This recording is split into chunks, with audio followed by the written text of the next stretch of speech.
नमस्कार दोस्तों, स्वागत है आप सभी का आपके अपने YouTube channel Rahul global studies पर। दोस्तों, बिहार पुलिस भर्ती परीक्षा 2025 का एग्ज़ाम डेट अनाउंस हो चुके हैं और आपका एग्ज़ाम 16 जुलाई से लेकर के 3 अगस्त के बीच में शेड्यूल किया गया है। दोस्तों, आपके एग्ज़ाम को देखते हुए हमने आप सभी के लिए वन शॉर्ट सीरीज़ स्टार्ट किया है, जिसमें आज की इस वीडियो में हम पहले देखेंगे भारतीय राज्य व्यवस्था यानी कि इंडियन पॉलिटी को।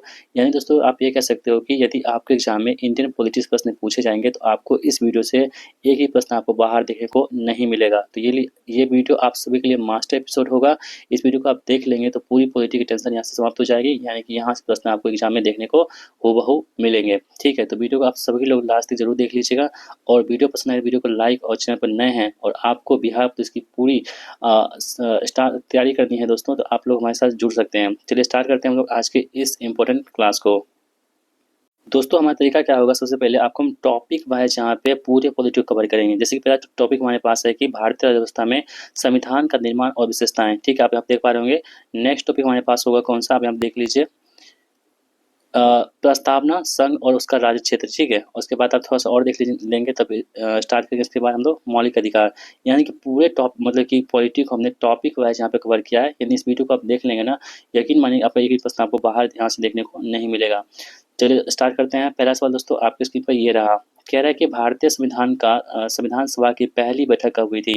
देखिए दोस्तों, जब भारतीय संविधान सभा बैठी थी ना, इससे आपके हर एक एग्जाम में और कई बार यहाँ से प्रश्न पूछे गए हैं प्रीवियस में। तो यहाँ पे देखेंगे आप सभी लोग, जो भारतीय संविधान सभा की पहली बैठक हुई थी, ये 9 दिसंबर 1946 ईस्वी को भारतीय संविधान की पहली बैठक होती है। ऑप्शन नंबर ए यहाँ पे राइट आंसर हमारा होगा। भारतीय संविधान को अपनाए जाने के समय इसमें कितने अनुच्छेद, भाग और अनुसूचियां थी। देखिए, जब भारतीय संविधान को अपनाया जा रहा था उसकी हम बात करें दोस्तों, तो उस वक्त 395 अनुच्छेद थे, इसमें 22 भाग दे रखा था और 8 अनुसूचियां थी।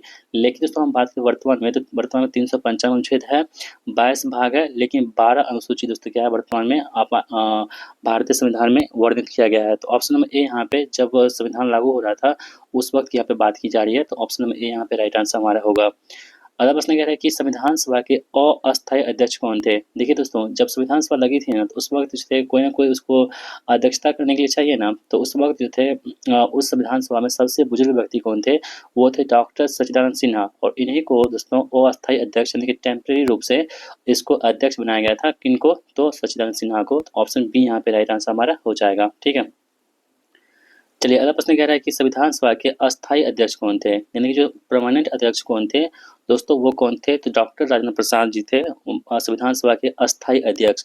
और बाद में चल करके डॉक्टर राजेंद्र प्रसाद जो है भारत के प्रथम राष्ट्रपति बनते हैं, जो कि बिहार से संबंधित हैं। ऑप्शन सी यहाँ पे राइट आंसर हमारा हो जाता है। भारतीय संविधान को तैयार करने में कितना समय लगा था। दोस्तों हम बात करें कि भारतीय संविधान को तैयार करने में 2 वर्ष 11 महीना और 18 दिन का यहाँ पे समय लगा था। इस प्रकार देखेंगे आप सभी लोग, तो ऑप्शन नंबर ए यहाँ पे राइट आंसर हमारा हो जाता है। चलिए बढ़ते हैं अगले प्रश्न की ओर। दोस्तों आपको इसकी पीडीएफ एक्सेस करनी है, तो पीडीएफ आपको हम टेलीग्राम चैनल पर देते हैं और टेलीग्राम चैनल का लिंक हमने इसी वीडियो के डिस्क्रिप्शन बॉक्स में दे रखी है। आपको टेलीग्राम को ज्वाइन कीजिएगा। यदि आपको टेलीग्राम पे सर्च करना है तो राहुल ग्लोबल स्टडीज आप सर्च कर सकते हो, आपको हमारा चैनल मिल जाएगा, आप उसको ज्वाइन कर लीजिएगा, जहाँ से पीडीएफ आपको मिल जाएगी, जिससे आप रिविजन कर सकते हो बहुत ही कम समय में। चलिए अगला प्रश्न कह रहा है कि भारतीय संविधान कब बनकर तैयार हुआ और इसे संविधान सभा द्वारा कब अपनाया गया था। देखिए दोस्तों, भारतीय संविधान जो है ना, ये बनकर तैयार हुआ था 26 नवंबर 1949 को बनकर तैयार हुआ था और ये लागू हुआ था कब, 26 जनवरी 1950 को लागू होता है।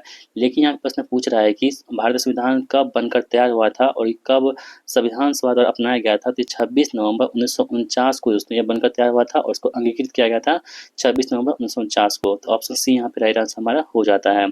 उद्देश्य प्रस्ताव यानी कि ऑब्जेक्टिव रेजोल्यूशन को संविधान सभा में किसने पेश किया था। दोस्तों मोस्ट इंपोर्टेंट क्वेश्चन है हमारा उद्देश्य प्रस्ताव वाला। ठीक है, तो इसको जो है उद्देश्य प्रस्ताव को संविधान सभा में प्रस्तुत किए थे कौन, पंडित जवाहरलाल नेहरू ने। और पंडित जवाहरलाल नेहरू कौन थे, भारत के प्रथम प्रधानमंत्री पंडित जवाहरलाल नेहरू थे।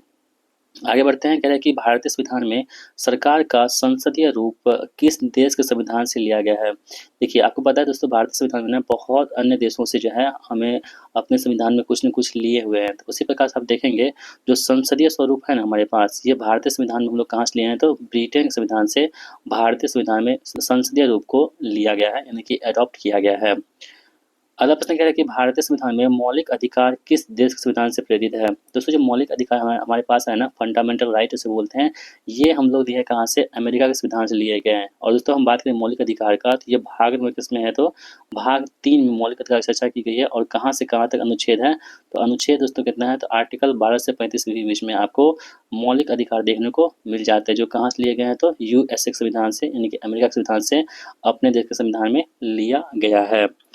चलिए पढ़ते हैं प्रश्न की ओर। क्या है कि राज्य के नीति निर्देशक सिद्धांत, यानी कि डीपीएसपी को बोलते हैं इसे शॉर्ट फॉर्म में, डीपीएसपी भारतीय संविधान में किस देश के संविधान से लिए गए हैं।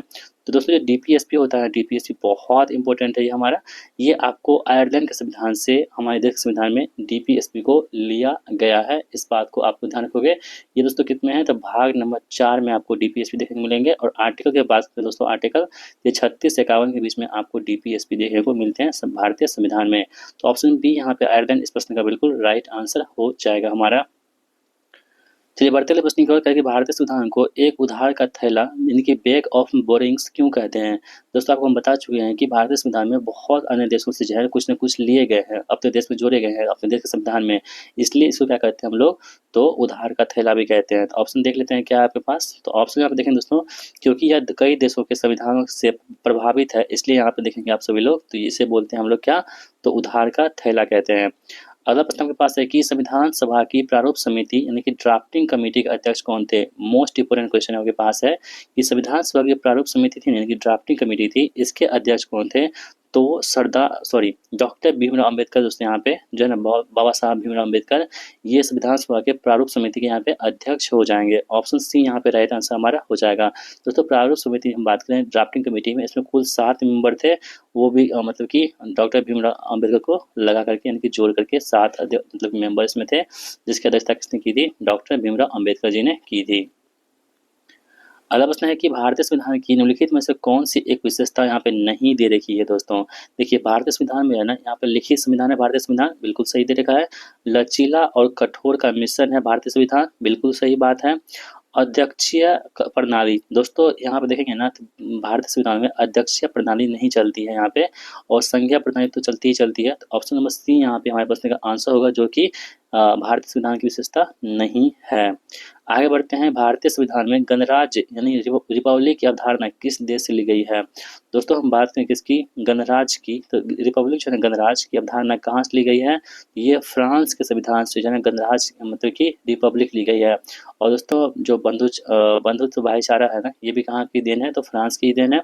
और एक आप देखेंगे एडहॉक की चर्चा होती है, एडहॉक जज की, ठीक है, संविधान में, तो ये भी कहाँ से लिए गए हैं, तो फ्रांस के संविधान से लिए गए हैं एडहॉक। इसे भी आप लोग ध्यान रखेंगे। ऑप्शन बी यहाँ पे राइट आंसर हमारा हो जाता है।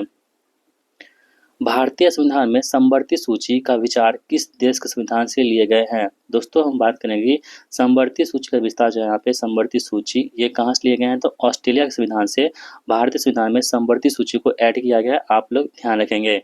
आगे बढ़ते हैं हम लोग। संविधान सभा के संवैधानिक सलाहकार कौन थे, बहुत इंपॉर्टेंट है। जो संविधान सभा है इसके संवैधानिक सलाहकार कौन हो जाएंगे, तो BN राव यहाँ पे संविधान सभा के संवैधानिक सलाहकार हो जाएंगे कौन, BN राव। चलिए अगला प्रश्न देख लेते हैं हम लोग। कह रहा है यहाँ पे कि भारत में एकल नागरिकता की अवधारणा किस देश से ली गई है। देखिए आपको पता है दोस्तों कि भारत में क्या है, एकल नागरिकता है, यानी आप एक से अधिक नागरिकता लेते हो तो आपकी जो नागरिकता खत्म कर दी जाएगी, यानी कि भारत में केवल एक नागरिकता है, वो है भारतीय का, ठीक है। तो भारत में एकल नागरिकता की अवधारणा किस देश से ली गई है, तो ये आपको ब्रिटेन के जो है देश से आपको हमारे देश में एकल नागरिकता ली गई है। संविधान सभा द्वारा राष्ट्रगान को कब अपनाया गया था, तो संविधान सभा द्वारा राष्ट्रगान को 24 जनवरी 1950 को यहाँ पे अपनाया गया था। किसको, राष्ट्रगान को, जो कि जन गण मन है, और इनको जो है कंपोज किए थे कौन, जन गण मन को, तो रविन्द्रनाथ टैगोर जी, यानी कि ठाकुर जी आपसे बोल सकते हो। संविधान सभा द्वारा राष्ट्रीय गीत को कब अपनाया गया था। देखिए राष्ट्रगान हो गया, अब राष्ट्रीय गीत की हम बात कर लेते हैं। ये 24 जनवरी 1950 को संविधान सभा ने राष्ट्रीय गीत को अपनाया था, यानी कि राष्ट्रगान और राष्ट्रीय गीत दोनों एक ही दिन यहाँ पे अपनाए गए थे संविधान सभा द्वारा। भारत को अर्धसंख्यक क्यों किसने कहा है। दोस्तों ये क्वासी फेडरल है, भारत संविधान को किसने कहा है, तो ध्यान रखो यहाँ पे, जो भारतीय संविधान को अर्धसंघीय किसने कहा है, तो केसी हुयर ने यहाँ पे भारतीय संघ को अर्धसंघीय कहा है, केसी हुयर ने। भारतीय संविधान में संविधान संशोधन की प्रक्रिया किस देश के लिए गई है? देखिए, भारतीय संविधान में क्या होता है ना, हर समय में कुछ न कुछ संशोधन होते रहते हैं। आर्टिकल नंबर 368 के तहत, ठीक है? और दोस्तों जो भाग हमारे पास है ना, भाग 20 में आपके क्या है संविधान में, तो संशोधन की चर्चा की गई है और ये कहाँ से ली गई है? दक्षिण अफ्रीका के संविधान से यहाँ पे भारतीय संविधान में संशोधन की प्रक्रिया ली गई है। इस बात को आप लोग ध्यान में रखोगे। भारतीय संविधान का कौन सा भाग मूल संरचना यानी कि बेसिक स्ट्रक्चर के सिद्धांत को प्रतिपादित यहाँ पे करता है? तो आपके पास 4 ऑप्शन दे रखे हैं दोस्तों, आप लोग देखेंगे यहाँ पे, तो इसका सही जवाब क्या होगा? संविधान में ऐसा कोई भाग नहीं है, यह सर्वोच्च न्यायालय द्वारा विकसित अवधारणा है। ऑप्शन सी यहाँ पे राइट आंसर हमारा होगा। ठीक है, चलिए आगे बढ़ते हैं। कह रहा है कि देखिए, भारतीय संविधान को कितने सत्रों में तैयार किया गया था? तो भारतीय संविधान को जो है आपको 11 सत्रों में यहाँ पे तैयार किया गया था। ऑप्शन सी यहाँ पे सही जवाब होगा। देखिए, कई दोस्तों बुक में आप देखेंगे तो आपको 12 सत्र देखने को मिलेंगे, जो कि गलत है। आपको जो ऑथेंटिक बातें होती है, ऑथेंटिक चीज़ होती है, जो मतलब कि संविधान में लिखी गई हैं, वो 11 सत्रों में लिखी गई हैं। तो ऑप्शन सी यहाँ पे सही जवाब होगा, 11 सत्र। ठीक, इस बात को आप लोग ध्यान रखोगे। भारत एक संप्रभु समाजवादी धर्मनिरपेक्ष लोकतांत्रिक गणराज्य है। यह शब्द कहाँ से लिए गए हैं? दोस्तों ये जो है ना, संप्रभु समाजवादी धर्मनिरपेक्ष लोकतांत्रिक गणराज्य, ये सभी आपको कहाँ मिलते हैं? तो भारतीय संविधान के प्रस्तावना में आपको देखने को मिलते हैं। ऑप्शन बी यहाँ पे राइट आंसर हमारा होगा। भारतीय संविधान सभा में महिला सदस्यों की कुल संख्या कितनी थी? मोस्ट इंपोर्टेंट दोस्तों, तो भारतीय संविधान सभा में जो महिला सदस्य थी वो कितनी थी? टोटल 15 सदस्य थी महिला। ठीक है, ऑप्शन सी यहाँ पे बिल्कुल सही जवाब हमारा हो जाता है। चलिए बढ़ते हैं हम लोग अब दूसरे टॉपिक की ओर, और दूसरा टॉपिक हमारे पास क्या है? तो प्रस्तावना, संघ और उसका क्षेत्र और नागरिकता को हम लोग देखने वाले हैं। यानी कि पहला टॉपिक हमारा था जो था संविधान सभा, वो कंप्लीट हो चुका है। अब हम बढ़ते हैं अपने सेकंड टॉपिक की ओर, और सेकंड टॉपिक का पहला क्वेश्चन क्या कह रहा है कि भारतीय संविधान की प्रस्तावना में समाजवादी धर्मनिरपेक्ष और अखंडता शब्द किस संविधान संशोधन द्वारा जोड़े गए थे? दोस्तों इसका 5 स्टार लगा लीजिए, ठीक है, क्योंकि ये प्रश्न आपको पूछे जाएंगे। जो है यहाँ पे 42वां संविधान संशोधन होता है 1976 ईस्वी में, इसी के तहत प्रस्तावना में जो है समाजवादी धर्मनिरपेक्ष और अखंडता शब्द को यहाँ पे जोड़े गए थे। तो ऑप्शन नंबर ए यहाँ पे राइट आंसर हमारा हो जाता है। भारतीय संविधान की प्रस्तावना में कितने प्रकार की न्याय का उल्लेख किया गया है? दोस्तों आप यहाँ पे ध्यान रखोगे तो 3 प्रकार के यहाँ पे न्याय आपको देखने मिलता है। कहाँ पे? भारतीय संविधान में, भारतीय संविधान की प्रस्तावना में। ठीक है, वो कौन कौन से न्याय है? तो सामाजिक न्याय, आर्थिक न्याय और राजनीतिक न्याय आपको देखने को मिलते हैं भारतीय संविधान की प्रस्तावना में। हम भारत के लोग, we the people of India, ये शब्द भारतीय संविधान की प्रस्तावना में क्या दर्शाता है? दोस्तों आप यदि संविधान को पढ़ोगे तो पहला ही शब्द क्या होता है? हम भारत के लोग, भारत को एक संपन्न प्रभुत्व, संपन्न समाजवादी, पंथनिरपेक्ष लोकतांत्रिक गणराज्य बनाने के लिए तथा उसके समस्त नायकों को सामाजिक, आर्थिक और राजनीतिक न्याय, विचार, अभिव्यक्ति, विश्वास, धर्म और उपासना की स्वतंत्रता, प्रतिष्ठा और अवसर की समानता प्राप्त करने के लिए तथा उन सब में व्यक्ति गरिमा और राष्ट्र की एकता और अखंडता सुनिश्चित करने वाली बंधुता बढ़ाने के लिए दृढ़ संकल्प होकर अपनी इस विधानसभा में आज तारीख 26 नवंबर 1949 ईस्वी को एतद द्वारा संविधान को अंगीकृत, अधिनियमित और आत्मार्पित करते हैं। दोस्तों हमको बचपन से याद था, तो आपको हम बता दिए। तो यहाँ पे आप देखेंगे आप सभी लोग कि हम भारत के लोग जो है ना, ये शब्द भारतीय संविधान की प्रस्तावना में क्या दर्शाती है? ये दर्शाती है कि संविधान को लोगों द्वारा बनाया गया है, बिल्कुल कथन सही है। और भारत की संप्रभुता लोगों में निहित होती है, बिल्कुल सही है। और लोग ही सर्वोच्च होते हैं, ये भी बिल्कुल सही दे रखा है। यानी कि ऑप्शन नंबर डी यहाँ पे हमारे बचने का बिल्कुल सही जवाब हो जाएगा। केशवानंद भारती बनाम केरल राज्य 1973 मामले में सर्वोच्च न्यायालय ने क्या निर्णय दिया था? दोस्तों बहुत इंपॉर्टेंट प्रश्न है ये वाला। ठीक है, ये प्रश्न आपको पूछे जाएंगे। केशवानंद भारती बनाम जो केरल राज्य का मामला हुआ था, ये कब हुआ था? 1973 में हुआ था। और उसमें सर्वोच्च न्यायालय ने कहा था कि, आप यहाँ पर ध्यान रखोगे, कि प्रस्तावना संविधान का हिस्सा है और इसमें संशोधन किया जा सकता है। जब केशवानंद भारती बनाम केरल राज्य का मामला आया था 1973 ईस्वी में, इसमें कहा गया था कि प्रस्तावना जो है वो संविधान का हिस्सा है, इसमें आप चेंज कर सकते हो, लेकिन दोस्तों इसके जो है ना मूल संरचना में कोई भी चेंजमेंट नहीं किया जा सकता। इस बात को आप ध्यान रखेंगे। प्रस्तावना संविधान का हिस्सा है, सुप्रीम कोर्ट ने कहा था, और इसमें संशोधन कर सकते हैं, अमेंडमेंट कर सकते हैं, लेकिन इसके मूल ढांचे में कोई परिवर्तन नहीं होना चाहिए। ये बातें कही गई थी किसमें? तो केशवानंद भारती बनाम केरल राज्य में की गई थी। ऑप्शन बी यहाँ पे राइट आंसर हमारा होगा। इस बात को आप लोग ध्यान में रखोगे। आगे बढ़ते हैं हम लोग कि भारतीय संविधान के किस अनुच्छेद में कहा गया है कि भारत यानी इंडिया राज्यों का एक संघ होगा? दोस्तों संविधान के भाग मतलब कि भाग 1 के पहले अनुच्छेद में कहा गया है कि भारत जो है यानी इंडिया राज्यों का एक संघ होगा। ऑप्शन नंबर ए यहाँ पे, अनुच्छेद नंबर ए यहाँ पे इसका आंसर हमारा हो जाता है। भारतीय संविधान के किस अनुच्छेद के तहत संसद को नए राज्यों का निर्माण करने या मौजूद राज्यों की सीमाओं को बदलने का अधिकार दिया गया है दोस्तों? तो आर्टिकल नंबर 3 में कहा गया है कि आप नए राज्यों का निर्माण कर सकते हैं या जो मौजूदा राज्य है उसके सीमाओं में आप परिवर्तन कर सकते हैं। किसमें है? आर्टिकल नंबर 3 में इसमें वर्णन किया गया है। चलिए आगे बढ़ते हैं दोस्तों कि भारत में राज्यों का पुनर्गठन किस आधार पर किया गया था? तो देखिए, जो भारत में राज्यों का पुनर्गठन किया गया था ना, ये किया गया था किसके आधार पर? तो भाषाई आधार पर किया गया था। और आपको पता है कि भाषा के आधार पर गठित होने वाला पहला राज्य कौन सा था? वो आंध्र प्रदेश था। कौन था? आंध्र प्रदेश था। भाषाई आधार पर गठित होने वाला पहला राज्य था आंध्र प्रदेश। आगे बढ़ते हैं कि राज्य पुनर्गठन अधिनियम किस वर्ष पारित किया गया था? तो दोस्तों, जो राज्य पुनर्गठन अधिनियम है ना, ये 1956 ईस्वी में पारित किया गया था। कब? 1956 में राज्य पुनर्गठन अधिनियम को पारित किया गया था। भारत में राज्यों के निर्माण के संबंध में संसद को किस प्रकार के बहुमत की आवश्यकता होती है? देखिए, कोई भी राज्य का निर्माण करना हो तो संसद को दोस्तों यहाँ पे साधारण बहुमत की यहाँ पे जरूरत पड़ती है। किसकी? साधारण बहुमत की यहाँ पे आवश्यकता होती है। किसके लिए? किसी भी राज्य के निर्माण को करने के लिए। आगे बढ़ते हैं कि भारतीय संविधान का कौन सा भाग नागरिकता से संबंधित है? देखिए दोस्तों, भाग नंबर 2 जो है ना यहाँ पे, वो नागरिकता से संबंधित है। और आर्टिकल दोस्तों हम बात करें तो आर्टिकल 5 से 11 के बीच में आपके नागरिकता देखने को मिलते हैं, जो कि भाग 2 में है, जो कि ऑप्शन नंबर बी में आपको यहाँ पे देखने को मिल जाते हैं। ठीक है, तो नागरिकता कहाँ से है? तो भाग नंबर 2 में है। आर्टिकल 5 से 11 के बीच में इसका वर्णन किया गया है।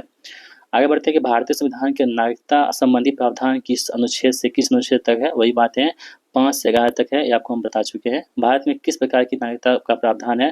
दोस्तों, भारत में जो है एकल नागरिकता है, यानी कि आप एक नागरिकता जो है यहाँ पे ले सकते हो। ठीक है, चलिए आगे बढ़ते हैं। भारतीय नागरिकता अधिनियम 1955 के अनुसार भारतीय नागरिकता कितने तरीकों से प्राप्त की जा सकती है? देखिए, जो आपको भारतीय नागरिकता प्राप्त करनी हो तो इसके लिए दोस्तों आप कितने तरीका अपना सकते हैं? तो भारतीय नागरिकता 5 तरीके से अपना सकते हैं। वो तरीका कौन-कौन से यहाँ पे हो सकता है? तो जन्म से हो सकता है, वंश से हो सकता है, पंजीकरण द्वारा हो सकता है, देशीयकरण द्वारा हो सकता है और साथ ही क्षेत्र के अधिग्रहण से यहाँ पे आप लोग 5 प्रकार से यहाँ पे जो है नागरिकता प्राप्त की जा सकती है। भारतीय संविधान के ये बातें कही गई हैं। नागरिकता अधिनियम 1955 के अनुसार कितने तरीकों से नागरिकता समाप्त हो सकती है? देखिए, हम लोग ग्रहण कर सकते हैं 5 तरीके से। अगर हमको समाप्त करनी है दोस्तों, तो यहाँ पे हम 3 तरीके से जो है नागरिकता को समाप्त कर सकते हैं। यहाँ पे बातें लिखी गई हैं, वो किस-किस तरीके से? तो परित्याग द्वारा, हम अपनी नागरिकता को त्याग कर देंगे उसके द्वारा, साथ ही समाप्ति द्वारा और वंचना द्वारा। यहाँ पे आप लोग जो है 3 तरीके से भारतीय संविधान के में वर्णन की गया है कि आप लोग नागरिकता को समाप्त कर सकते हो। भारतीय मूल के व्यक्तियों और भारत के विदेशी नागरिकों के संबंध में निम्नलिखित में से कौन सा कथन यहाँ पे सही दे रखा है? तो आप यहाँ पे देखेंगे तो जो हमारे पास भारत के विदेशी नागरिक है ना, को भारत में रहने के लिए वीजा की आवश्यकता यहाँ पे नहीं होती है। ऑप्शन बी यहाँ पे बिल्कुल सही कथन दे रखा है, बाकी अन्य सभी कथन यहाँ पे गलत दे रखे हैं। भारत में किसी भी नए राज्य के गठन के लिए संसद में विधेयक पेश करने से पहले किसकी पूर्व अनुमति आवश्यक होती है दोस्तों? तो किसी भी नए राज्य का गठन करना होगा तो संसद में विधेयक लाना पड़ेगा। उसके लिए सबसे पहले क्या करना पड़ेगा? यहाँ पे राष्ट्रपति की पूर्व जो यहाँ पे अनुमति लेनी पड़ेगी। तो ऑप्शन सी यहाँ पे राष्ट्रपति इसका आंसर हमारा हो जाता है। आगे बढ़ते हैं।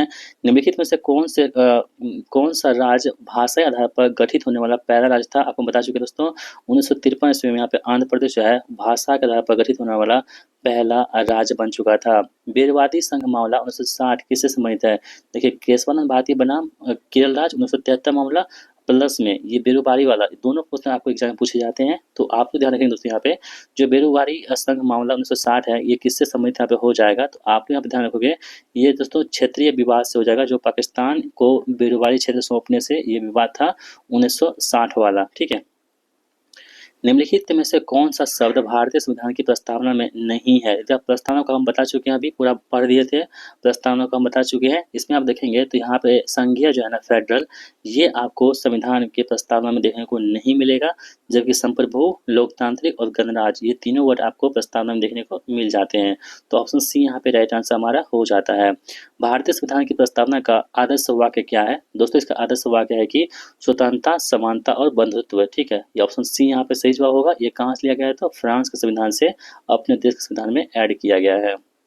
भारत की नागरिकता खोने का एक तरीका क्या है? तो भारत की जो नागरिकता है, इसको खोने का एक तरीका, आपको पता है कि 3 तरीका होते हैं। यहाँ पे पूछी जा रही है कि एक तरीका कौन हो सकता है यहाँ पे?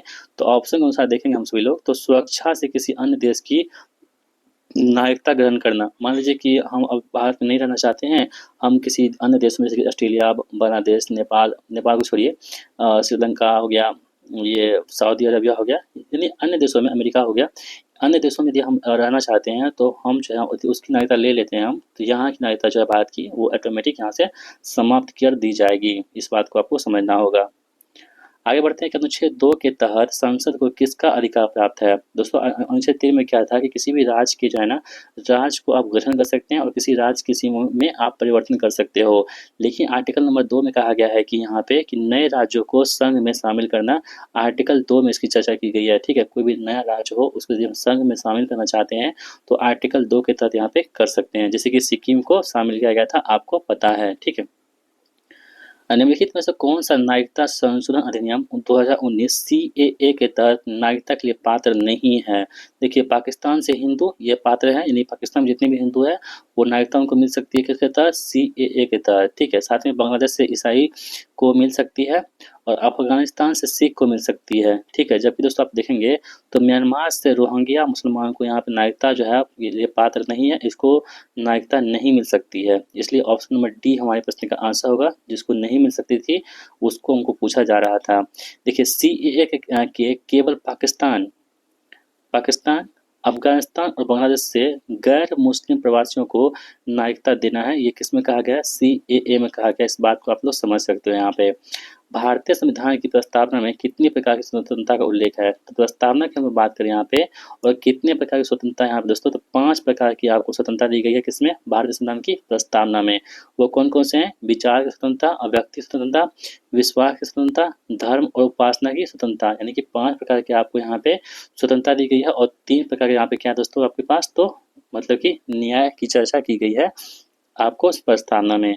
आगे बढ़ते हैं कि भारत में रहने वाले सभी नागरिकों को एक समान अधिकार प्राप्त है, चाहे वे किसी भी राज्य के हों।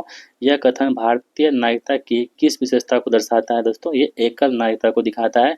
यानी आप यदि ले लेते हो भारत की नागरिकता तो आपकी जो है ना किसी भी राज्य में आप घूम सकते हो, रह सकते हो, कुछ भी कर सकते हो, लेकिन वो संवैधानिक तरीके से होना चाहिए। आप जो है किसी भी इलीगल काम को आप नहीं कर सकते हो जो संविधान के दायरे से बाहर है। आप कहीं भी घूम सकते हो, कोई दिक्कत की बात यहाँ पे नहीं होगी। चलिए, अब हमारे पास एक तीसरा टॉपिक ही मौलिक अधिकार है। ठीक है, मौलिक अधिकार से प्रश्न पूछे जाते हैं आपके भर भर के, तो इसको भी यहाँ पर हम लोग निपटा लेते हैं। चलिए, अगला प्रश्न कह रहा है कि भारतीय संविधान के किस भाग में मौलिक अधिकार का वर्णन है। दोस्तों आपको बता चुके हैं पहले ही, जो मौलिक अधिकार है ना, ये भाग 3 में इसका चर्चा की गई है। मौलिक अधिकार भाग 3 में आर्टिकल 12 से 35 के बीच में इसकी चर्चा है। ये कहाँ से ली गई है, तो यूएसए के संविधान से अपने देश संविधान में एडॉप्ट किया गया है। वर्तमान में भारतीय संविधान में कितने मौलिक अधिकार है दोस्तों, तो वर्तमान में भारतीय संविधान में 6 मौलिक अधिकार है। मूल रूप से 7 थे, लेकिन संपत्ति को हटा करके, अधिकार को हटा करके दोस्तों ये 300 के कुआं में इसको भेज दिया गया है। ठीक है, तो अगर पूछा आपसे जाए कि वर्तमान में कितने मौलिक अधिकार है, तो वर्तमान में 6 मौलिक अधिकार हैं। पहले 7 था, संपत्ति के अधिकार को हटा करके उसको 300 के कुआं में भेज दिया गया है। यानी कि वर्तमान में अब जो हमारे पास 6 मौलिक अधिकार, फंडामेंटल राइट हो जाएंगे। अगला प्रश्न है कि संपत्ति के अधिकार को मौलिक अधिकार की सूची से किस संविधान संशोधन द्वारा हटाया गया था। दोस्तों मोस्ट इंपोर्टेंट सवाल है, आपको प्रश्न पूछे ही जाएंगे। ये था 44वां संविधान संशोधन 1978 के द्वारा यहाँ पे जो है संपत्ति के अधिकार को जो है ना मौलिक अधिकार से हटा कर यहाँ पे 300 के कुआं में यहाँ पे भेज दिया गया है। चलिए, यहाँ पे लिखा गया है कि संपत्ति के अधिकार को मौलिक अधिकार से हटाने के बाद उसे किस प्रकार की अधिकार प्रदान किए गए हैं। हम तीनों क्वेश्चन यहाँ पे दे दिए हैं, जो भी प्रश्न आपको पूछा जाएगा आप यहाँ से डील कर सकते हो। संपत्ति के अधिकार को मौलिक अधिकार से हटाने के बाद उसे किस प्रकार का अधिकार बना दिया गया है, उसे कानूनी अधिकार यानी कि लीगल राइट बना दिया गया है। ठीक है, तो इस बात को आप लोग ध्यान में रखोगे। चलिए आगे बढ़ते हैं हम लोग। यहाँ पे कह रहा है कि देखिए वही है ना 301 में यहाँ पे अधिकार के तहत कानूनी अधिकार इसे बना दिया गया है। निम्नलिखित में से कौन सा मौलिक अधिकार आपातकाल के दौरान भी निलंबित नहीं किया जा सकता। ऐसा कौन सा मौलिक अधिकार है जो आपातकाल लागू हो जाए फिर भी उसे हम लोग निलंबित नहीं कर सकते हैं। तो आप लोग ध्यान रखें दोस्तों, अनुच्छेद 20 और 21 जो है ना, एक ऐसा आर्टिकल है जिसको आप जो है मतलब कि आपातकाल लगा देंगे फिर भी ये जो है मतलब कि निलंबित नहीं होगा। इसमें क्या कहा गया है, तो जीवन और व्यक्तिगत स्वतंत्रता का अधिकार जो है आपको आपातकाल में भी लागू होते हैं। चलिए, अस्पृश्यता का अंत संविधान के किस अनुच्छेद में किया गया है? तो अस्पृश्यता का यानी छुआछूत का अंत है दोस्तों आर्टिकल 17 में यहाँ पे छुआछूत की चर्चा की गई है आर्टिकल 17 में। भारतीय संविधान का कौन सा अनुच्छेद संवैधानिक उपचारों का अधिकार, ठीक है, संवैधानिक उपचार का अधिकार दोस्तों बहुत इंपॉर्टेंट है। संवैधानिक उपचार का अधिकार किसे कहा गया है? तो आर्टिकल 32 जो हमारे पास है ना, इसी को संवैधानिक उपचारों का अधिकार की संज्ञा दी गई है। अनुच्छेद 32 में इसकी चर्चा की गई है। अनुच्छेद 19 के तहत कितनी प्रकार की स्वतंत्रता का उल्लेख है? दोस्तों आप लोग ध्यान रखोगे, अनुच्छेद 19 के तहत जो है ना, यहाँ पे आपके 6 प्रकार के यहाँ पे जो है स्वतंत्रता का उल्लेख किया गया, जिसमें आप देखेंगे तो भाषण, कहीं आप भाषण दे सकते हो, भाषण और अभिव्यक्ति यानी कि बोलने की आज़ादी आपके पास है, शांतिपूर्ण सभा करने की आज़ादी आपके पास है, संघ और संगठन बना सकते हैं आप लोग, भारत में मुफ्त आवागमन कहीं भी जा सकते हैं, भारत के किसी भी हिस्से में निवास कर सकते हैं, साथ ही कोई भी पेशा या व्यवसाय कर सकते हैं। आपने पढ़ा होगा ना कि 19 का 1, 19 का 2, 19 का 3 यानी ABCD इस टाइप से, तो वही चीज़ यहाँ पे 6 प्रकार के दे रखे हैं, तो इसको आप लोग देख लेंगे। आगे बढ़ते हैं, कानून के समक्ष समानता और कानूनों का समान संरक्षण भारतीय संविधान के किस अनुच्छेद में निहित है? दोस्तों आप यहाँ पे ध्यान रखेंगे, जो कानून के समक्ष समानता है ना, ये आपके कौन है? आर्टिकल 14 में आपको कानून के समक्ष समानता की चर्चा की गई है। शिक्षा का अधिकार, राइट टू एजुकेशन, किस अनुच्छेद के तहत एक मौलिक अधिकार बन गया है? दोस्तों आपका एग्जाम हुआ था अभी 28 पोस्ट के लिए बिहार SI का, ठीक है, एक्साइज वाला, वहाँ पे प्रश्न पूछे गए थे आपके कि किस अनुच्छेद के तहत जो है ना मौलिक अधिकार बन गया था कौन? शिक्षा का अधिकार। यह आर्टिकल 21 के ए में, ठीक है, आर्टिकल दोस्तों 21 के ए में जो है ना, ये 86वां संविधान संशोधन 2002 द्वारा इसको जोड़ा गया है, जो कि एक मौलिक अधिकार है, ठीक है। इस बात को आप लोग ध्यान में रखेंगे, बहुत इंपॉर्टेंट क्वेश्चन आपके लिए होगा। निम्नलिखित में से कौन सा मौलिक अधिकार केवल भारतीय नागरिकों के लिए प्राप्त है? तो दोस्तों यहाँ पे देख लेते हैं ऑप्शन के अनुसार, यहाँ पे देखेंगे आप सभी लोग, मतलब भारतीय को उपलब्ध है, विदेशियों को नहीं है, तो ऑप्शन बी यानी कि भाषण और अभिव्यक्ति की स्वतंत्रता जो है ना केवल भारतीयों को है, विदेशियों को नहीं है। बाकी अन्य सभी जैसे कि अनुच्छेद 14 भारतीयों को है, विदेशियों को भी है, अनुच्छेद 20 भी है, अनुच्छेद 21 भी है। लेकिन यहाँ पे देखेंगे सभी लोग, तो अनुच्छेद 19 जो है ना केवल भारतीयों को प्राप्त है, यानी कि बोलने और यहाँ पे भाषण और अभिव्यक्ति स्वतंत्रता किसको है? तो केवल भारतीय लोगों को है। मौलिक अधिकारों को लागू करने के लिए सर्वोच्च न्यायालय कितने प्रकार की रीत जारी करती है? देखिए, सर्वोच्च न्यायालय की हम दोस्तों बात करें, यहाँ पे सुप्रीम कोर्ट की यहाँ पे बात हो रही है, तो सुप्रीम कोर्ट यहाँ पे ये 5 प्रकार के यहाँ पे रीट जारी करती है, ठीक है, 5 प्रकार की रीट जारी करती है। यहाँ पे देखेंगे तो ये है कौन सा? बंदी प्रत्यक्षीकरण, परमादेश, प्रतिषेध, उत्प्रेषण, अधिकार परीक्षा, ये 5 प्रकार के आपके पास रीट जारी करते हैं कौन? Supreme court. किसी भी मतलब किसी भी आदमी की यदि मौलिक अधिकार का हनन हो जाता है, तो आप यहाँ पे अपने कोर्ट जा सकते हो, इस पे आप लोग मतलब कि बहस कर सकते हो, ठीक है। यहाँ पे मौलिक अधिकार ऑप्शन सी है, इसका सही जवाब हमारा हो जाएगा। कह रहा है कि यहाँ पे निम्नलिखित में से कौन सा रीट ऐसा है उस व्यक्ति के लिए है जिसे अवैध रूप से हिरासत में लिया गया हो? उस रीट को हम लोग क्या बोलते हैं? उसे बोलते हैं बंदी प्रत्यक्षीकरण, यानी कि हैबियस कॉर्पस कहते हैं। यानी कि एक ऐसा रीट होता है जो जिसमें व्यक्ति को मतलब कि अवैध रूप से, ठीक है, इलीगल रूप से किसी को गिरफ्तार कर लेते हैं ना, उसे बोलते हैं हम लोग कौन सा? बंदी प्रत्यक्षीकरण, यानी कि हैबियस कॉर्पस। ऑप्शन सी यहाँ पे राइट आंसर हमारा होगा। बलात्श्रम यानी कि फोर्स्ड लेबर और बाल श्रम पर प्रतिबंध भारतीय संविधान के किस अनुच्छेद में लगाया गया है? तो बलात्श्रम की दोस्तों हम बात करें तो आर्टिकल 23 में यहाँ पे बलात्श्रम की चर्चा की गई है, और बलात्श्रम यानी कि फोर्स्ड लेबर आप किसी से नहीं करवा सकते हो। ऑप्शन सी यहाँ पे राइट आंसर हमारा होगा, आर्टिकल नंबर 23। चलिए बढ़ते हैं अगले प्रश्न की ओर। कह रहे हैं कि 14 वर्ष से कम आयु के बच्चों को किसी कारखाने या खान में काम पर लगाने के लिए प्रतिबंध किस अनुच्छेद के तहत लगाया गया है? तो 14 वर्ष से कम आयु का कोई बच्चा होगा तो उसके आप कारखाने में काम मतलब नहीं करवा सकते। ये किस आर्टिकल में कहा गया दोस्तों? तो ये आर्टिकल नंबर 24 में कहा गया है, ठीक है। आर्टिकल 24 में जो है ना 14 वर्ष से कम आयु के बच्चों को किसी भी कारखाने में काम करने के लिए प्रतिबंध लगा दिया गया है। ऑप्शन सी यहाँ पे राइट आंसर होगा। यहाँ पे आप लोग देखे होंगे कि कारखाने आदि में बालकों के नियोजन की प्रतिषेध है यहाँ पे आर्टिकल 24 में। भारतीय संविधान का कौन सा अनुच्छेद धार्मिक स्वतंत्रता के अधिकारों से संबंधित है? दोस्तों जो धार्मिक स्वतंत्रता है ना, इसका अधिकार जो आपको 25 से 28 के बीच में आपको मिलते हैं। कौन सा? धार्मिक स्वतंत्रता का अधिकार 25 से 28 के बीच में। अल्पसंख्यकों के हितों का संरक्षण भारतीय संविधान के किस अनुच्छेद में निहित है? दोस्तों बहुत इंपॉर्टेंट ये क्वेश्चन आपके पास है। जो अल्पसंख्यक होते हैं ना, तो अल्पसंख्यकों के हितों का संरक्षण जो है ना आर्टिकल 29 में यहाँ पे चर्चा की गई है। आर्टिकल 29 अल्पसंख्यकों के हितों की संरक्षण की बातें करता है। शिक्षण संस्थाओं की स्थापना और प्रशासन करने का अधिकार अल्पसंख्यकों को किस अनुच्छेद के तहत दिया जाता है? तो आर्टिकल 30 में कहा गया है कि शिक्षण संस्थान की स्थापना आप लोग कर सकते हो, किसमें? आर्टिकल 30 में। और ये अधिकार जो है ना अल्पसंख्यकों को ये अधिकार मिलता है आर्टिकल 30 के तहत। आप शिक्षण संस्थान को आप लोग चालू कर सकते हो, यानी कि स्थापना कर सकते हो। किस मौलिक अधिकार के तहत कोई व्यक्ति अपने अधिकारों के उल्लंघन के मामले में सीधे सर्वोच्च न्यायालय जा सकता है? देखिए, कोई भी मतलब किस मौलिक अधिकार के तहत जो है ना कोई भी व्यक्ति अपने अधिकारों का उल्लंघन यदि हो जाता है ना, तो सीधे आप सर्वोच्च न्यायालय में जा सकते हो। ये कौन सा आपके पास होगा? संवैधानिक उपचारों का अधिकार के तहत जो है ना आप सीधे जो है आप लोग अदालत में जा सकते हो, सर्वोच्च न्यायालय में जा सकते हो। ठीक है, आर्टिकल 32 में कहा गया संवैधानिक उपचारों का अधिकार। सार्वजनिक रोजगार के मामले में अवसर की समानता किस अनुच्छेद के तहत है? देखिए, अवसर की समानता है ना, सार्वजनिक जो रोजगार यानी कि किसी को सरकारी नौकरी मिलती है ना, तो वो किस अनुच्छेद में कहा गया है? तो आर्टिकल 16 में आपको अवसर की समानता की चर्चा की गई है। भारतीय संविधान का कौन सा अनुच्छेद किसी भी व्यक्ति को उसके जीवन या व्यक्ति स्वतंत्रता से वंचित नहीं करेगा सिवाय कानून द्वारा स्थापित प्रक्रिया के? ये आर्टिकल किस में कहा गया? आर्टिकल नंबर सी मतलब कि 21 में कहा गया है। किस मामले में सर्वोच्च न्यायालय ने कहा कि प्रस्तावना संविधान का एक हिस्सा है और इसमें संशोधन किया जा सकता है, लेकिन इसके मूल संरचना को नहीं बदला जा सकता? दोस्तों, आपको हम बता चुके हैं अभी। ये था केशवानंद भारती बनाम केरल राज्य 1973 का मामला, जिसमें कहा गया था कि प्रस्तावना संविधान का हिस्सा है, इसमें आप संशोधन कर सकते हो, लेकिन इसके मूल ढांचे में कोई भी परिवर्तन नहीं होना चाहिए। इस बात को आप लोग ध्यान में रखोगे। आगे बढ़ते हैं कि निवारक निरोध कानून के तहत किसी व्यक्ति को बिना मुकदमे के कितने समय तक हिरासत में रखा जा सकता है?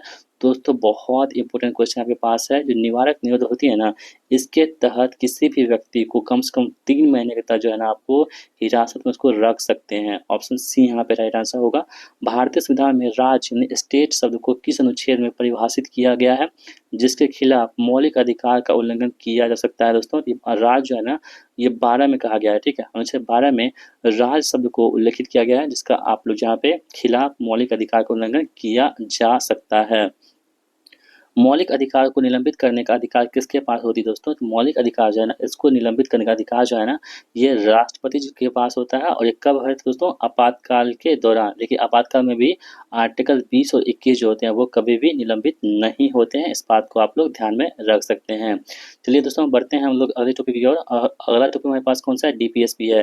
देखिए दोस्तों, डीपीएसपी होता है, होता है मौलिक अधिकार। यानी मौलिक अधिकार आपका हनन होता है ना किसी प्रकार, तो आप इसके एवज में आप लोग सुप्रीम कोर्ट या हाई कोर्ट जा सकते हो। लेकिन डीपीएसपी का यदि आपके पास उल्लंघन होता है तो आप कहीं नहीं जा सकते हो। ये सरकार पर डिपेंड करता है कि वो डीपीएसपी लागू करे या ना। जैसे कि हम बात करें शराबबंदी का, शराबबंदी इसमें डीपीएसपी में कहा गया कि आप शराब को बंद कर सकते हो। लेकिन आपको पता है दोस्तों कि प्रत्येक राज्य में शराब बंद है क्या? नहीं। ये प्रत्येक राज्य के सरकार पर डिपेंड करता है कि वो शराब बंद करना चाहती है या नहीं करना चाहती है। यदि आप बंद करना चाहते तो ठीक है, यदि बंद नहीं करना चाहती तो भी ठीक है। जैसे कि बिहार में शराब बंद है ना? ये राज्य सरकार पर डिपेंड करता है कि शराब को यहाँ पे बंद करवाया जाए। जैसे यूपी में चालू है तो उसमें जो है ना वो राज्य सरकार पे डिपेंड करता है कि वो चालू करता है कि नहीं चालू करता है। इसके खिलाफ आप जो है ना कोर्ट नहीं जा सकते हो। इस बात को आप लोग ध्यान में रखोगे, यानी कि ये डीपीएसपी जो है न्यायालय में परिवर्तनीय नहीं है। ठीक है, आप लोग यहाँ पे समझ गए होंगे। चलिए दोस्तों, बढ़ते हैं हम अपने प्रश्नों की ओर। और हम लोग बात करते हैं यहाँ पे जो डीपीएसपी है इसकी चर्चा करते हैं हम लोग। यहाँ पे कह रहा है कि भारतीय संविधान के किस भाग में राज्य के नीति निर्देशक सिद्धांत यानी कि डीपीएसपी का उल्लेख किया गया है? तो आपको हम बता चुके हैं ऑलरेडी, भाग 4 में दोस्तों यहाँ पे डीपीएसपी की उल्लेख की गई है। और 36 से 51 के बीच में आर्टिकल है और आयरलैंड के संविधान से अपने देश के संविधान में इसे जोड़ा गया है। राज्य के नीति निर्देशक सिद्धांतों को भारतीय संविधान में किस देश के संविधान से लिया गया है? तो वही आयरलैंड के संविधान से लिया गया है। यहाँ पे आप लोग देख पा रहे होंगे। नीति निर्देशक सिद्धांतों का मुख्य उद्देश्य क्या होता है? इसका मुख्य उद्देश्य होता है कि सामाजिक और आर्थिक लोकतंत्र स्थापित करना। यहाँ पे डीपीएसपी का मुख्य काम होता है, यानी कि राज्यों के लिए अच्छे काम को स्थापित करना, लोक मतलब कि लोकतंत्र स्थापित करने के लिए। अगला प्रश्न है कि निम्नलिखित में से कौन सा नीति निर्देशक सिद्धांत गांधीवादी सिद्धांत नहीं है? देखिए, इसमें दोस्तों आपको थोड़ा डीपली क्वेश्चन पूछेगा ना, तो यही पूछेगा गांधीवादी कौन सा है, कौन सा गांधीवादी नहीं है। तो यहाँ पे आप तो देखेंगे दोस्तों कह रहा है कि कौन सा गांधीवादी सिद्धांत नहीं है। आपके पास 4 ऑप्शन दे रखे हैं, तो 3 ऑप्शन ऐसा होगा जो गांधीवादी सिद्धांत होगा, एक ऑप्शन ऐसा होगा जो गांधीवादी सिद्धांत नहीं होगा। आपको वही चूज करना है जो गांधीवादी सिद्धांत यहाँ पे नहीं है। यहाँ आप देखेंगे ग्राम पंचायत का गठन दोस्तों आर्टिकल 40 में होती है। ये क्या आपके पास एक गांधीवादी सिद्धांत है डीपीएसपी में, ठीक है। दूसरा हमारे पास है कि कुटीर उद्योग को बढ़ावा देना, ये भी क्या है तो गांधी जी की मतलब मान्यता थी कि कुटीर उद्योग को बढ़ावा देना चाहिए, ठीक है। उसके बाद हमारे पास कौन सा है तो कमजोर वर्गों के शैक्षिक और आर्थिक हितों को बढ़ावा देना, ये क्या है तो गांधीवादी है। जबकि ऑप्शन सी हमारे पास दे रखा है कि अंतर्राष्ट्रीय शांति और सुरक्षा को बढ़ावा देना, ये जो है ना ये डीपीएसपी है, लेकिन ये गांधीवादी सिद्धांत में शामिल नहीं होता है दोस्तों, इस बात को आप ध्यान रखेंगे। अंतर्राष्ट्रीय शांति की बात कहाँ की गई है तो आर्टिकल 51 में यहाँ पे जो है ना वो अंतर्राष्ट्रीय शांति की चर्चा की गई है। ये डीपीएसपी का भाग है, लेकिन गांधीवादी सिद्धांत ये नहीं है। तो ऑप्शन सी यहाँ पे हमारे बचने का बिल्कुल राइट आंसर हमारा हो जाएगा। दोस्तों ये क्या है तो यह एक उदार बौद्धिक सिद्धांत है, इस बात को आप लोग ध्यान में रखोगे। आगे बढ़ते हैं कि निम्नलिखित में से कौन सा अनुच्छेद समान न्यायिक संहिता से संबंधित है। दोस्तों बहुत ही चर्चा में रहा था यूसीसी, और यूसीसी लागू करने वाला पहला जो राज्य दोस्तों कौन सा है, उत्तराखंड है। कौन सा?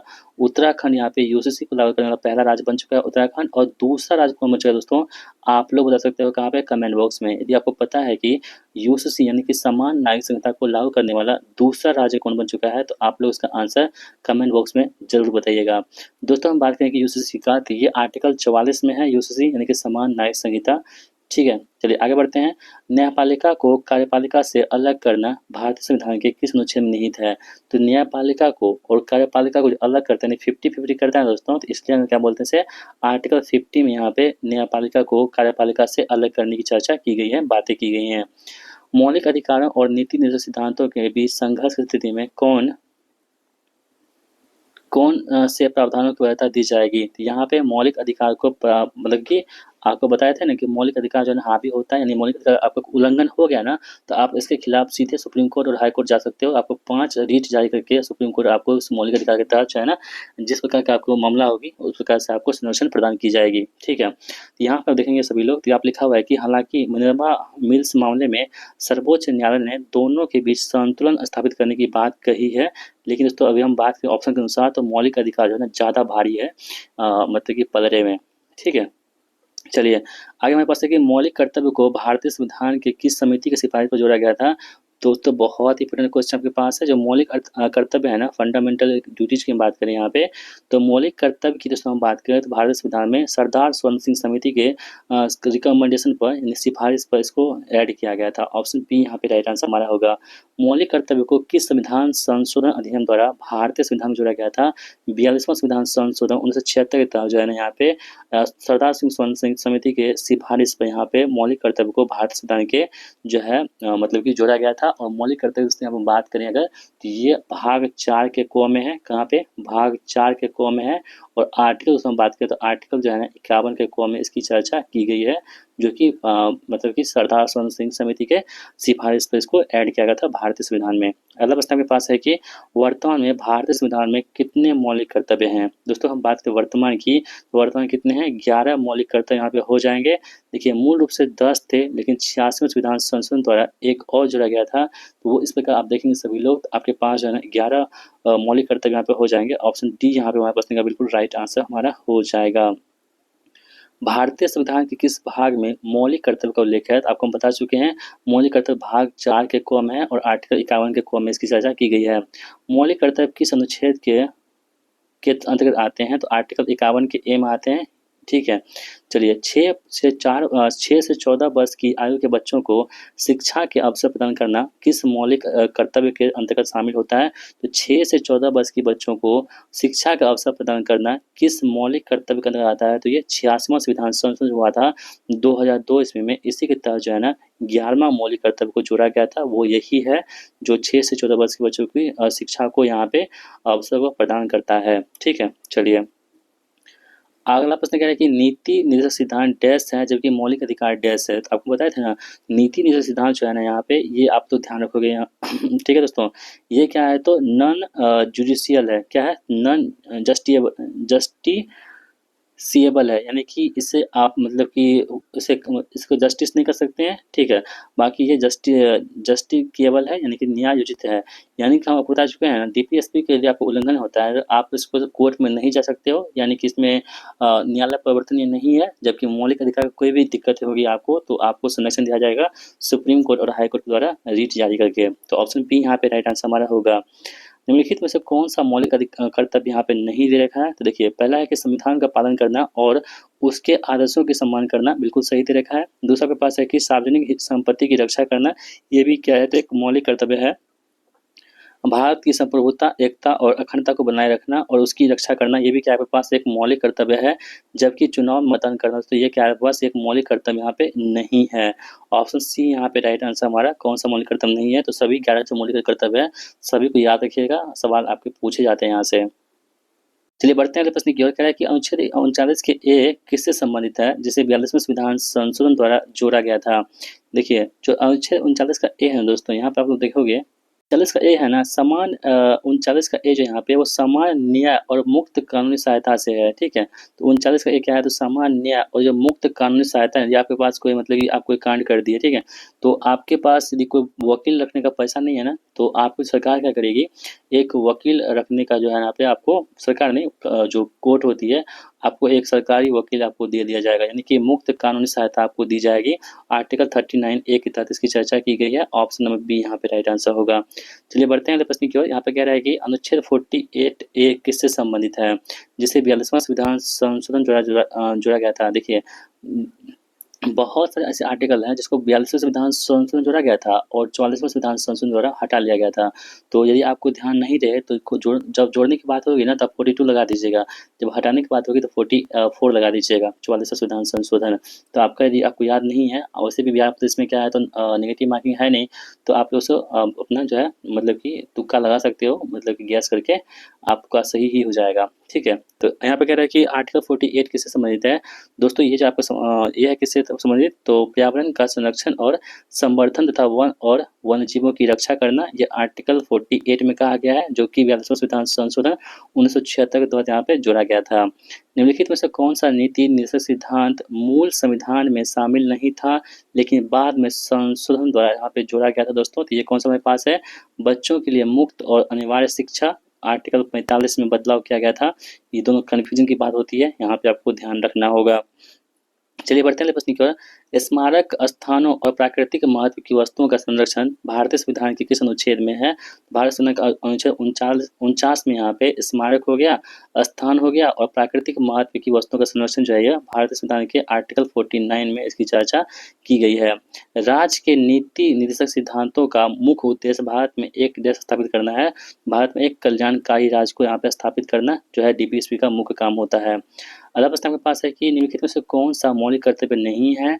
वैज्ञानिक सोच, मानवतावाद और सुधार की भावना विकसित करना, ठीक है। तो दोस्तों, इसमें कह रहा है कि कौन सा मौलिक कर्तव्य नहीं है, तो यहाँ पे आपको देखेंगे कि हाँ, ये मौलिक कर्तव्य है। पूछा है कि क्या नहीं है? नहीं, इसमें वैज्ञानिक सोच है और मानवतावाद जो है और सुधार की भावना का विकसित करना, ये सभी क्या है, तो आपके मौलिक कर्तव्य यहाँ पे हो जाएंगे। इस बात को आप लोग ध्यान में रखोगे, ठीक है। चलिए बढ़ते हैं हम लोग अगले प्रश्न की ओर। मौलिक कर्तव्य का उल्लंघन करने पर दंड का क्या प्रावधान है? देखिए, जब मौलिक कर्तव्य का उल्लंघन करेंगे ना, तो इसमें दंड का प्रावधान क्या है, तो मौलिक कर्तव्य के उल्लंघन के लिए कोई सीधा कानून दंड नहीं है, यानी कि मौलिक कर्तव्य जो है ना, आपको कहता है कि आप ऐसा कीजिए, यदि आप नहीं भी करेंगे तो आपको कोई दंड नहीं दिया जाएगा। ये आपके अपने जो है ना बिहेवियर पर डिपेंड करता है कि आप उसको मानते हो या नहीं मानते हो, लेकिन मानना चाहिए दोस्तों, ठीक है। चलिए आगे बढ़ते हैं हम लोग। यहाँ पे कह रहा है कि अनुच्छेद 43 बी सहकारी समितियों के स्वैच्छिक गठन, स्वायत्त कामकाज, लोकतांत्रिक नियंत्रण और पेशेवर प्रबंधन को बढ़ावा देने से संबंधित है। इसे किस संशोधन द्वारा जोड़ा गया था? ये 97वां संविधान संशोधन 2011 द्वारा यहाँ पे जोड़ा गया था। किसको? तो अनुच्छेद नंबर 43 बी को, सहकारी समिति को। दोस्तों, बहुत इंपॉर्टेंट सहकारी समिति, ये कब जोड़ा गया था? 97वां संविधान संशोधन 2011 में सहकारी समिति को यहाँ पे जोड़ा गया था। ऑप्शन सी यहाँ पे राइट आंसर हमारा हो जाएगा। भारतीय संविधान का कौन सा अनुच्छेद अंतर्राष्ट्रीय शांति और सुरक्षा को बढ़ावा देने से संबंधित है? ये दोस्तों कौन सा? आर्टिकल 51 आपको बता चुके हैं, जो कि अंतर्राष्ट्रीय शांति और यहाँ पे सुरक्षा को बढ़ावा देने का काम करता है। ऑप्शन डी यहाँ पे राइट आंसर हमारा हो जाता है। नीति निर्देशक सिद्धांत किस प्रकार के होते हैं? तो दोस्तों, जो नीति निर्देशक सिद्धांत होते हैं ना, ये किस प्रकार के होते हैं आपको यहाँ पे जानना है। तो ये होते हैं कैसा? सकारात्मक दायित्व, यानी कि राज पर कुछ कार्य करने का दायित्व डालते हैं, ठीक है। बाकी ऑप्शन नंबर ए यहाँ पे सही जवाब हमारा होगा। तो इस प्रकार हमने आपको 4 टॉपिक कवर करवा दिए हैं। अब हम लोग बढ़ते हैं राष्ट्रपति और उपराष्ट्रपति की तरफ, ठीक है। यानी कि दोस्तों हम कह रहे हैं ना आपको, यदि इस वीडियो को देख लेते हैं ना, आपका सारा टॉपिक जहाँ पे कवर हो जाएगा। अब नेक्स्ट टॉपिक जो है वो हम लोग जो है ना वो हिस्ट्री करने वाले हैं। तो वीडियो को सब्सक्राइब मतलब कि लाइक कर दीजिएगा, चैनल पर नए हैं तो सब्सक्राइब करके रख लीजिएगा, क्योंकि आपको यहाँ से बहुत अच्छे कंटेंट मिलेंगे जो आपको एग्जाम में बहुत ही यहाँ से हेल्प करेगा। ठीक है, चलिए बढ़ते हैं अगले प्रश्न की ओर। कह रहा है कि यहाँ पे भारतीय संविधान के किस अनुच्छेद में भारत के राष्ट्रपति का पद निहित है। तो दोस्तों आप लोग ध्यान रखोगे, आर्टिकल 52 में भारत का राष्ट्रपति होगा, ये बातें कही गई हैं। आर्टिकल 52 में भारत के राष्ट्रपति का चुनाव किसके द्वारा किया जाता है। देखिए राष्ट्रपति के चुनाव तो कौन कौन भाग लेते हैं ना, संसद की जो लोकसभा होती है और राज्यसभा होती है, साथ ही विधानसभा होते हैं, इन सभी के जो निर्वाचित सदस्य होते हैं दोस्तों वही भाग लेते हैं। इसमें जो मनोनीत होते हैं वो भाग नहीं लेते हैं। इस बात को आपको समझना पड़ेगा, जानना पड़ेगा। ठीक है, यहाँ से सवाल आपको पूछे जाते हैं। यहाँ देखेंगे आप सभी लोग, जो एक निर्वाचक मंडल के द्वारा होते हैं, और एक निर्वाचक मंडल में कौन कौन शामिल होते हैं, तो वही लोकसभा प्लस राज्यसभा प्लस विधानसभा, ये सभी दोस्तों क्या होते हैं, तो निर्वाचित सदस्य यहाँ पे भाग लेते हैं। ठीक है, केवल निर्वाचित भाग लेते हैं, मनोनीत इसमें भाग नहीं नहीं नहीं लेते हैं। ठीक है, ध्यान रखेंगे आप सभी लोग। राष्ट्रपति के निर्वाचक मंडल में कौन कौन शामिल होते हैं, प्रश्न पूछा ही जा चुका है, आप देख लीजिए। इसमें होते हैं संसद के दोनों, यहाँ पे देख लेते हैं आंसर, सॉरी आंसर क्या था हमारे पास, ये देखिए संसद, हाँ संसद के दोनों सदनों के निर्वाचित सदस्य और राज्य विधानसभाओं के निर्वाचित सदस्य, आप लिखा हुआ है स्पष्ट रूप से, यानी आपको इसको ध्यान देना होगा दोस्तों। जो संसद के दोनों सदनों के क्या होंगे, निर्वाचित सदस्य, और राज्य विधानसभा के निर्वाचित सदस्य ही इसमें भाग लेंगे। इसमें कोई किसी भी प्रकार के मनोनीत सदस्य यहाँ पे भाग नहीं लेते हैं। आपको एग्जामिनर जो है यहीं पे फंसाएगा, आपको फंसना बिल्कुल भी नहीं है। आगे बढ़ते हैं। यहाँ पे भारत के राष्ट्रपति के रूप में चुने जाने की न्यूनतम आयु कितनी होती है दोस्तों, आपके पास 35 वर्ष यदि आपका है उम्र, तो आप जो है भारत के राष्ट्रपति बन सकते हो। राष्ट्रपति अपना त्यागपत्र किसे सौंपते हैं, तो राष्ट्रपति जो अपना त्यागपत्र जो सौंपते हैं किसको, उपराष्ट्रपति को सौंपते हैं राष्ट्रपति अपना त्यागपत्र। राष्ट्रपति पर महाभियोग यानी कि इम्पीचमेंट चलाने की प्रक्रिया का उल्लेख भारतीय संविधान के किस अनुच्छेद में है दोस्तों, आर्टिकल 61 में जो है आपके भारतीय संविधान का आर्टिकल 61 में राष्ट्रपति पर महाभियोग की चर्चा की गई है। यानी कि महाभियोग ऐसी प्रक्रिया होती है तो उसके तहत जो है ना राष्ट्रपति को उसके पद से हटाया जा सकता है। ठीक है, चलिए राष्ट्रपति के पद की शपथ कौन दिलाता है, तो राष्ट्रपति जो पद की शपथ होते हैं ना, शपथ कौन दिलाते हैं, तो भारत के जो मुख्य न्यायाधीश होते हैं ना, सुप्रीम कोर्ट के मुख्य न्यायाधीश होते हैं, वही क्या करते हैं, यहाँ पे राष्ट्रपति को शपथ दिलाते हैं। राष्ट्रपति के अध्यादेश जारी करने की शक्ति किस अनुच्छेद में है दोस्तों, बहुत इंपॉर्टेंट अध्यादेश 1 to 3 में दोस्तों क्या आपके पास अध्यादेश जारी करते हैं कौन, राष्ट्रपति महोदय। आगे बढ़ते हैं। राष्ट्रपति को क्षमादान यानी कि पार्डनिंग पावर की शक्ति किस अनुच्छेद के तहत होती है, तो आर्टिकल 72 के तहत यानी 72 के तहत जो है ना राष्ट्रपति किसी व्यक्ति को क्षमादान कर सकते हैं। ऑप्शन बी यहाँ पे राइट आंसर हमारा हो जाएगा। यदि राष्ट्रपति का पद रिक्त हो जाता है और उपराष्ट्रपति भी उपलब्ध नहीं है तो राष्ट्रपति के कार्यों का निर्वहन कौन करता है। देखिए मान लीजिए कि राष्ट्रपति कहीं बाहर चले गए हैं, उसका पद खाली हो गया है, उसके स्थान पर कौन करेंगे, उपराष्ट्रपति काम करेंगे। मान लीजिए किसी कारणवश उपराष्ट्रपति भी शामिल मतलब नहीं है उस जगह पर, तब इसके कार्य कौन करेंगे, तो भारत के जो है मुख्य न्यायाधीश यहाँ पे काम करेंगे। ऑप्शन सी यहाँ पे राइट आंसर हमारा हो जाएगा। भारत का उपराष्ट्रपति किसका पदेन अध्यक्ष होता है, देखिए भारत के उपराष्ट्रपति होते हैं ना, ये किसके अध्यक्ष होते हैं, तो ये होते दोस्तों किसके, राज्यसभा के क्या होते हैं, राज्यसभा के यहाँ पे क्या होंगे, तो पदेन अध्यक्ष होते हैं। दोस्तों एक बात यहाँ पे समझिए आप लोग, जो उपराष्ट्रपति होते हैं ना उनको उपराष्ट्रपति को कोई वेतन नहीं मिलता है। ये जो राज्यसभा के सभापति के जो काम करते हैं ना, इनको वेतन मिलता है। इसको आप ध्यान रखेंगे, उपराष्ट्रपति का कोई वेतन नहीं है। जो ये राज्यसभा के सभापति के रूप में काम करते हैं ना, उनके बदले में इनको ये वेतन दिया जाता है। इस बात को आप लोग समझेंगे। आगे बढ़ते हैं। कह रहे हैं कि उपराष्ट्रपति के रूप में चुने जाने के लिए न्यूनतम आयु कितनी होती है, 35 वर्ष 35 वर्ष होती है, आप उपराष्ट्रपति बन सकते हो। उपराष्ट्रपति का चुनाव किसके द्वारा किया जाता है, इसका चुनाव जो होता है दोस्तों ये होता है संसद के दोनों सदनों के सभी सदस्यों द्वारा। यानी कि आपको वहाँ पे क्या देखे थे, राष्ट्रपति में क्या देखे थे, उसमें केवल और केवल निर्वाचित सदस्य जो थे लोकसभा राज्यसभा विधानसभा के, वो भाग लेते थे। लेकिन इसमें आप देखेंगे आप सभी लोग, यहाँ पे सभी सदस्य निर्वाचित हो या मनोनीत हो सभी इसमें भाग ले सकते हैं, किसमें, उपराष्ट्रपति के चुनाव में। ठीक है, चलिए आगे बढ़ते दोस्तों। यहाँ पे लिखा हुआ ना निर्वाचित और मनोनीत दोनों। ठीक है, उपराष्ट्रपति अपना त्यागपत्र किसे सौंपते हैं, देखिए राष्ट्रपति सौंपेंगे किसको, उपराष्ट्रपति को, और जो उपराष्ट्रपति होते हैं ना वो किसको सौंपते हैं, राष्ट्रपति को। उल्टा पुल्टा कर लेते हैं। निम्नलिखित में से कौन भारत के राष्ट्रपति की विवेकाधीन शक्ति है, तो यहाँ पे देखिए दोस्तों कौन कौन सी यहाँ पे विधायी शक्ति हो जाएंगी, तो आप लोग ध्यान रखोगे दोस्तों यहाँ पे किसी विधेयक को पुनर्विचार के लिए लौटाना, इससे क्या है यहाँ पे तो कौन सी शक्ति यहाँ पे हो जाएगी तो इनकी विवेकाधीन शक्ति हो जाएगी, किसी भी विधेयक को पुनर्विचार के लिए लौटाना। इसे क्या बोलते हैं सस्पेंसिव वीटो भी कहते हैं। राष्ट्रपति संसद के दोनों सदनों की संयुक्त बैठक बुला सकते हैं। यह प्रावधान किस अनुच्छेद में है तो आर्टिकल 108 में कहा गया है कि राष्ट्रपति जो है वो संयुक्त अधिवेशन इनकी ज्वाइंट सिटिंग बुला सकते हैं। दोस्तों यहाँ पे आपको एक बात ध्यान रखना होगा, राष्ट्रपति जो है ना ज्वाइंट सिटिंग बुलाते हैं। क्वेश्चन पूछेगा कि बुलाता कौन है तो बुलाते हैं कौन, राष्ट्रपति। लेकिन दोस्तों इसकी अध्यक्षता कौन करते हैं तो इसकी अध्यक्षता कौन करते हैं तो लोकसभा अध्यक्ष करते हैं। कौन, लोकसभा स्पीकर जो होते हैं ना वही क्या करते हैं इसकी अध्यक्षता करते हैं। किसकी, संयुक्त बैठक की। बुलाएगा राष्ट्रपति लेकिन अध्यक्षता कौन करेंगे तो लोकसभा अध्यक्ष करेंगे। इस बात को आप ध्यान रखेंगे, ये आर्टिकल 108 में इसकी चर्चा की गई है। राष्ट्रपति द्वारा जारी एक अध्यादेश संसद के पुनः समवेत होने के कितने समय तक प्रभावी रहता है यदि उसे अनुमोदित ना किया जाए। दोस्तों 6 सप्ताह तक यहाँ पे क्या होते हैं तो मतलब प्रभावी रहते हैं। राष्ट्रपति किसकी सलाह पर लोकसभा को भंग कर सकते हैं तो दोस्तों राष्ट्रपति को पता है कि भारत में कोई भी काम करते हैं अपने मन से कुछ भी नहीं करते हैं, वो सभी काम प्रधानमंत्री की सलाह से या मंत्रिमंडल की सलाह से करते हैं। इस प्रकार आप देखेंगे तो राष्ट्रपति जो है किसी सलाह से लोकसभा को भंग कर सकते हैं। लोकसभा को भंग कौन कर सकता है, देखिए सत्रावसान भंग ये सभी कौन, सत्र को आहूत करना ये सभी कौन करते हैं तो ये करते हैं राष्ट्रपति महोदय करते हैं। किसकी सलाह पर करते हैं तो प्रधानमंत्री की सलाह पर करते हैं। ये प्रधानमंत्री पूछते हैं, प्रधानमंत्री बोले हाँ बुला लीजिए सत्र को तो बुला लेंगे, और बोलेंगे नहीं बुलाएंगे अभी सत्र को तो नहीं बुलाएंगे। तो ये किस पर डिपेंड करता है तो प्रधानमंत्री की सलाह पर डिपेंड करता है। आगे बढ़ते हैं, निम्नलिखित में से कौन भारत के राष्ट्रपति द्वारा नियुक्त नहीं किया जाता है। देखिए दोस्तों आप सभी लोग, तो राज्यों के राज्यपाल जो होते हैं ना वो भारत के राष्ट्रपति नियुक्त करते हैं, बिल्कुल सही है। मुख्य चुनाव आयुक्त को नियुक्त करते हैं कौन तो राष्ट्रपति नियुक्त करते हैं। अटॉर्नी जनरल जो होते हैं एजी इनको कौन नियुक्त करते हैं राष्ट्रपति करते हैं। जबकि राज्यों के मुख्यमंत्री जो है ना इसकी नियुक्ति कौन करते हैं तो राज्य के जो राज्यपाल होते हैं ना वो क्या करते हैं राज्यों के मुख्यमंत्री की नियुक्ति करते हैं। ऑप्शन सी यहाँ पे राइट आंसर हमारा होगा।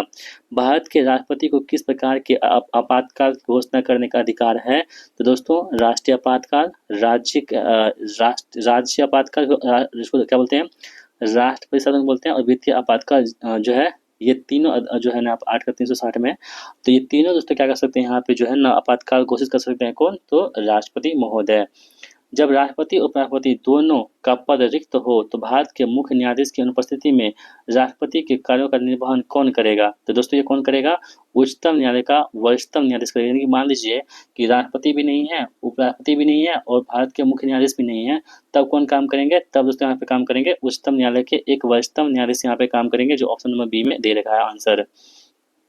राष्ट्रपति के चुनाव संबंधी विवादों का निपटारा कौन करते हैं। मान लीजिए कि राष्ट्रपति चुनाव में कोई विवाद हो गया, इसका निपटारा कौन करेंगे तो वो सुप्रीम कोर्ट करेंगे, सर्वोच्च न्यायालय इसके विवादों का निपटारा करते हैं। आगे बढ़ते हैं, पॉकेट वीटो का प्रयोग करने वाले पहले भारतीय राष्ट्रपति कौन थे। दोस्तों पॉकेट वीटो जो होता है ना, कोई भी मतलब कि विधेयक आया उसको उस पर निर्णय न देकर के अपने पॉकेट में रख देता है, उसे क्या बोलते हैं हम लोग पॉकेट वीटो कहते हैं।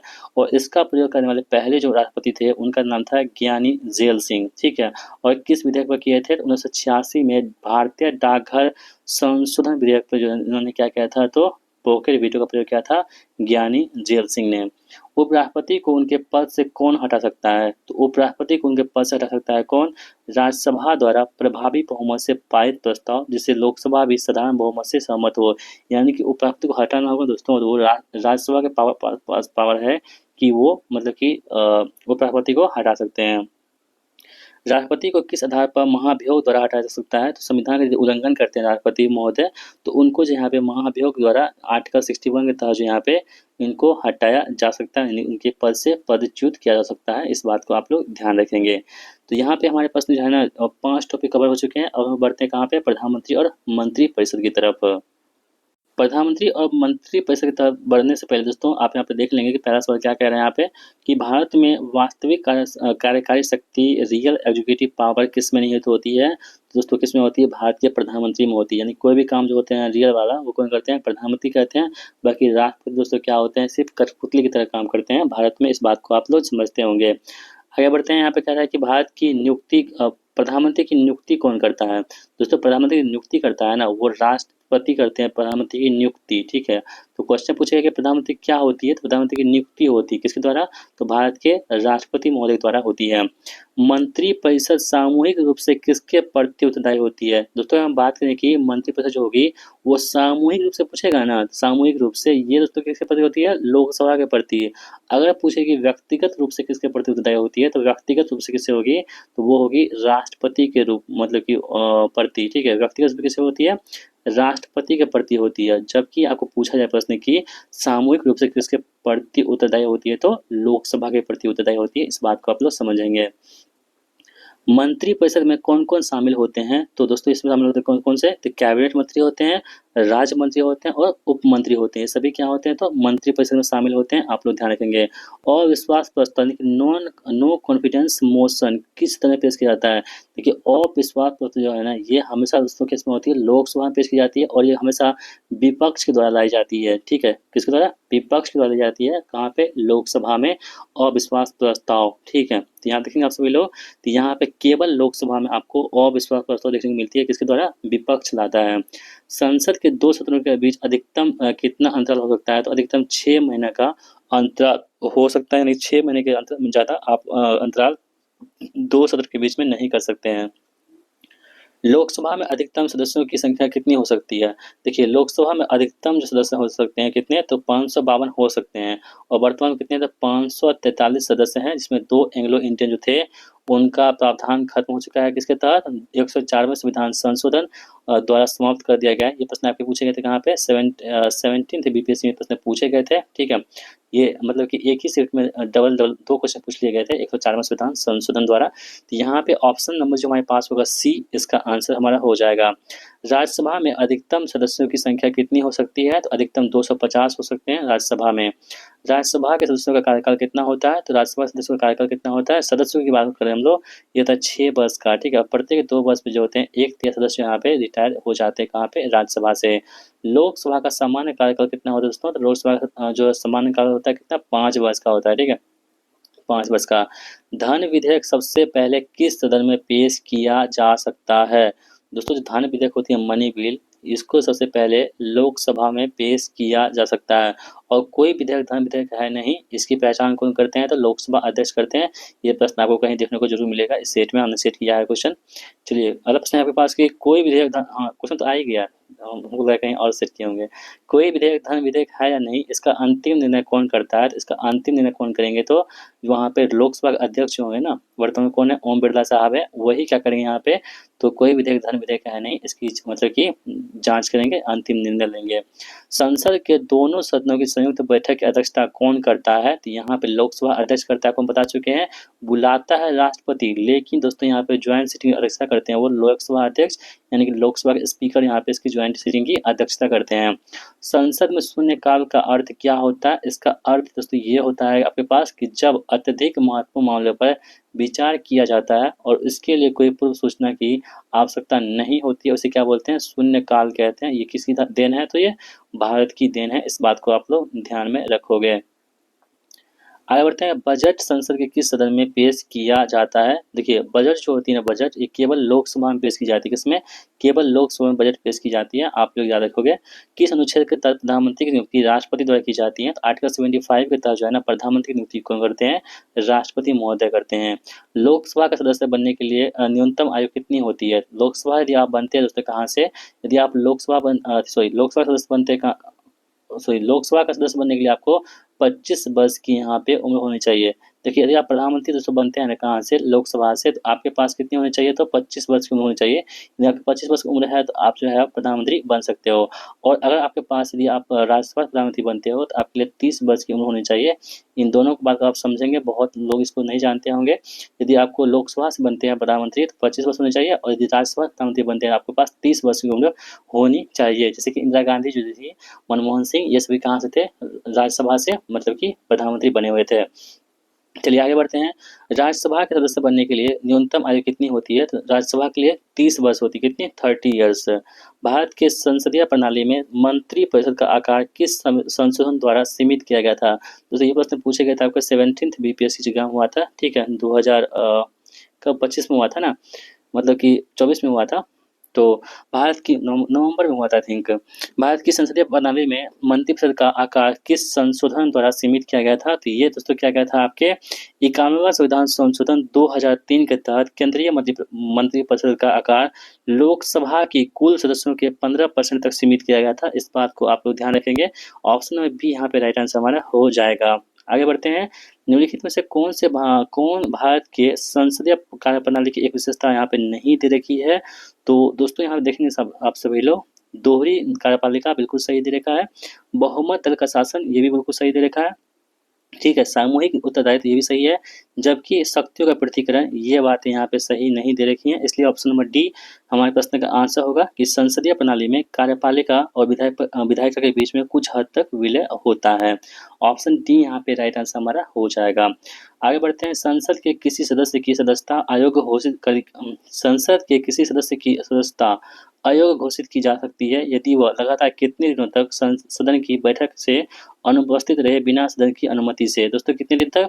अगर कोई भी सांसद ऐसे हैं जो लगातार 60 दिन तक बिना सूचित किए हुए मतलब कि लोकसभा नहीं आते हैं, संसद में नहीं पहुंचते हैं, तो उसकी जो है सदस्यता समाप्त कर दी जाएगी। भारत के महान्यायवादी की नियुक्ति कौन करते हैं? तो भारत जो महान्यायवादी होती हैं अटॉर्नी जनरल, इसकी नियुक्ति कौन करते हैं? भारत के राष्ट्रपति महोदय करते हैं। कौन? भारत के राष्ट्रपति करते हैं, ठीक है। राज्यसभा को किस विधेयक के संबंध में राज्यसभा को किस विधेयक के संबंध में लगभग समान शक्तियां प्राप्त है जो लोकसभा को है? तो वो कौन सा हमारे पास होगा? साधारण विधेयक में। लोकसभा का प्रोटेम स्पीकर कौन नियुक्त करता है? देखिए जब भी कोई नई लोकसभा आती है तो उस वक्त जो है मंत्रियों को शपथ दिलाने के लिए राष्ट्रपति क्या करते हैं? तो लोकसभा के उसी मतलब कि समूह में से, उसी सदस्यों में से एक प्रोटेम स्पीकर को चुन लेते हैं, ठीक है। तो उसकी नियुक्ति कौन करते हैं? तो राष्ट्रपति नियुक्त करते हैं। और प्रोटेम स्पीकर को जो है शपथ को दिलाते हैं, तो प्रोटेम क्वेश्चन पूछ सकता है कि जो प्रोटेम स्पीकर होते हैं उसको शपथ को दिलाते हैं, तो वो राष्ट्रपति शपथ दिलाते हैं, एक को दिलवा दिए, वो चले गए। अब उनको बोल के जाएंगे कि तुम जो है ना सभी जितने भी मेंबर हैं इसमें, सांसद है, तुम सबको क्या करो, तो यहाँ पे जो है शपथ दिलवा दो, ठीक है। जैसे शपथ दिलवा दिए, नया अपना ये क्या बोलते हैं लोकसभा अध्यक्ष, ये प्रोटेम स्पीकर यहाँ पे समाप्त हो जाते हैं। तो अभी जो बने थे 18वीं लोकसभा के प्रोटेम स्पीकर वो कौन थे? भर्तृहरि मेहताब जी बने थे। इस बात को आप लोग ध्यान में रखोगे। संसद के किस सत्र में कोई प्रश्नकाल नहीं होता है? तो ऐसा कौन सा सत्र है? देखेंगे आप सभी लोग दोस्तों यहाँ पे, इनमें से कोई नहीं, यानी कि प्रश्नकाल समानता प्रत्येक सत्र में होता है। हालांकि कुछ असाधारण परिस्थितियों में इसे निलंबित किया जा सकता है, जैसे कि कोविड-19 के दौरान एक बार हुआ था, लेकिन सामान्य नियम के अनुसार यह सभी सत्रों में होता है प्रश्नकाल। इसे आप लोग ध्यान में रखोगे। चलिए 6 चैप्टर हमारे पास कंप्लीट हो चुके हैं। अब हम बढ़ते हैं 7वां सर्वोच्च न्यायालय और उच्च न्यायालय की तरफ। बहुत ही इंपॉर्टेंट ये हमारे पास होगा और सभी एग्जाम में सर्वोच्च न्यायालय और उच्च न्यायालय से प्रश्न पूछे ही जाते हैं। देखिए प्रश्न कह रहा है कि भारतीय संविधान का कौन सा भाग संघ न्यायपालिका यानी कि यूनियन जुडिशरी से संबंधित है? दोस्तों कौन सा है? भाग 5, जो कि आर्टिकल 124 से 147 के बीच में आता है। कौन सा? भारतीय संविधान का ये संघ न्यायपालिका का मतलब कि हिस्सा। सर्वोच्च न्यायालय के न्यायाधीशों की सेवानिवृत्ति की आयु कितनी होती है? जो सर्वोच्च न्यायालय होते हैं, इसके जो न्यायाधीश होती है दोस्तों, इसकी जो सेवानिवृत्ति होती है, इसकी आयु कितनी होती है? 65 वर्ष, 65 ईयर्स होगी। मतलब तब जाके इसकी मतलब कि रिटायर हो जाएंगे लोग। भारतीय सर्वोच्च न्यायालय के न्यायाधीश की नियुक्ति कौन करता है? दोस्तों देखिए राष्ट्रपति करते हैं, हालांकि कॉलेजियम प्रणाली की सिफारिश पर करते हैं राष्ट्रपति, ठीक है। ऑप्शन सी यहाँ पे राइट आंसर हमारा होगा। चलिए सर्वोच्च न्यायालय के न्यायाधीशों को पद से कैसे हटाया जा सकता है? दोस्तों बहुत ही भयानक प्रक्रिया है, किसी भी अभी तक जो है न्यायाधीश को इसके पद से नहीं हटाया जा सकता है। इसके लिए बहुत लंबी प्रक्रिया झेलनी पड़ती है। तो यहाँ देख लेते हैं हम लोग ऑप्शन के अनुसार। देखिए तो दोस्तों इसका सही जवाब क्या होगा कि संसद के दोनों सदनों द्वारा पारित प्रस्ताव और राष्ट्रपति अनुमोदन से इसको हम लोग क्या कर सकते हैं? हटा सकते हैं। देखिए जब भी आप किसी भी जज पर, ठीक है, जो न्यायाधीश होते हैं उस पर आप यदि हटाना चाहते हैं तो आपको जो है ना 100 सांसद की सबसे पहले अनुमति लेनी पड़ेगी। उसके बाद विशेष बहुमत से लोकसभा और राज्यसभा से पेश करना होगा। उसके बाद यहाँ पे दोस्तों क्या होगा, तो राष्ट्रपति जो यहाँ पे मतलब कि मुहर लगाएंगे, तब जाके वो हट जाएंगे। इसकी बहुत लंबी प्रक्रिया होती है जो कि मुमकिन नहीं है। भारत के सर्वोच्च न्यायालय के न्यायाधीश की संख्या बढ़ाने का अधिकार किसके पास है? तो भारत की जो सर्वोच्च न्यायालय होती है ना, सर्वोच्च न्यायालय के न्यायाधीश की संख्या बढ़ानी होगी, इसका अधिकार किसके पास है? इसका अधिकार दोस्तों यहाँ पे संसद के पास है, ठीक है। चलिए सर्वोच्च न्यायालय के मूल क्षेत्राधिकार से क्या तात्पर्य है? दोस्तों यहाँ सवाल आपके पूछे जाते हैं। सर्वोच्च न्यायालय के जो मूल क्षेत्राधिकार है ना, इससे क्या तात्पर्य है? तो आप लोग यहाँ पर ध्यान रखोगे। इसके तात्पर्य है कि उन मामलों की सुनवाई जो सीधे सर्वोच्च न्यायालय में शुरू होती है, उसे क्या बोलते हैं हम लोग? मूल क्षेत्राधिकार के अंतर्गत उसको हम लोग जानते हैं।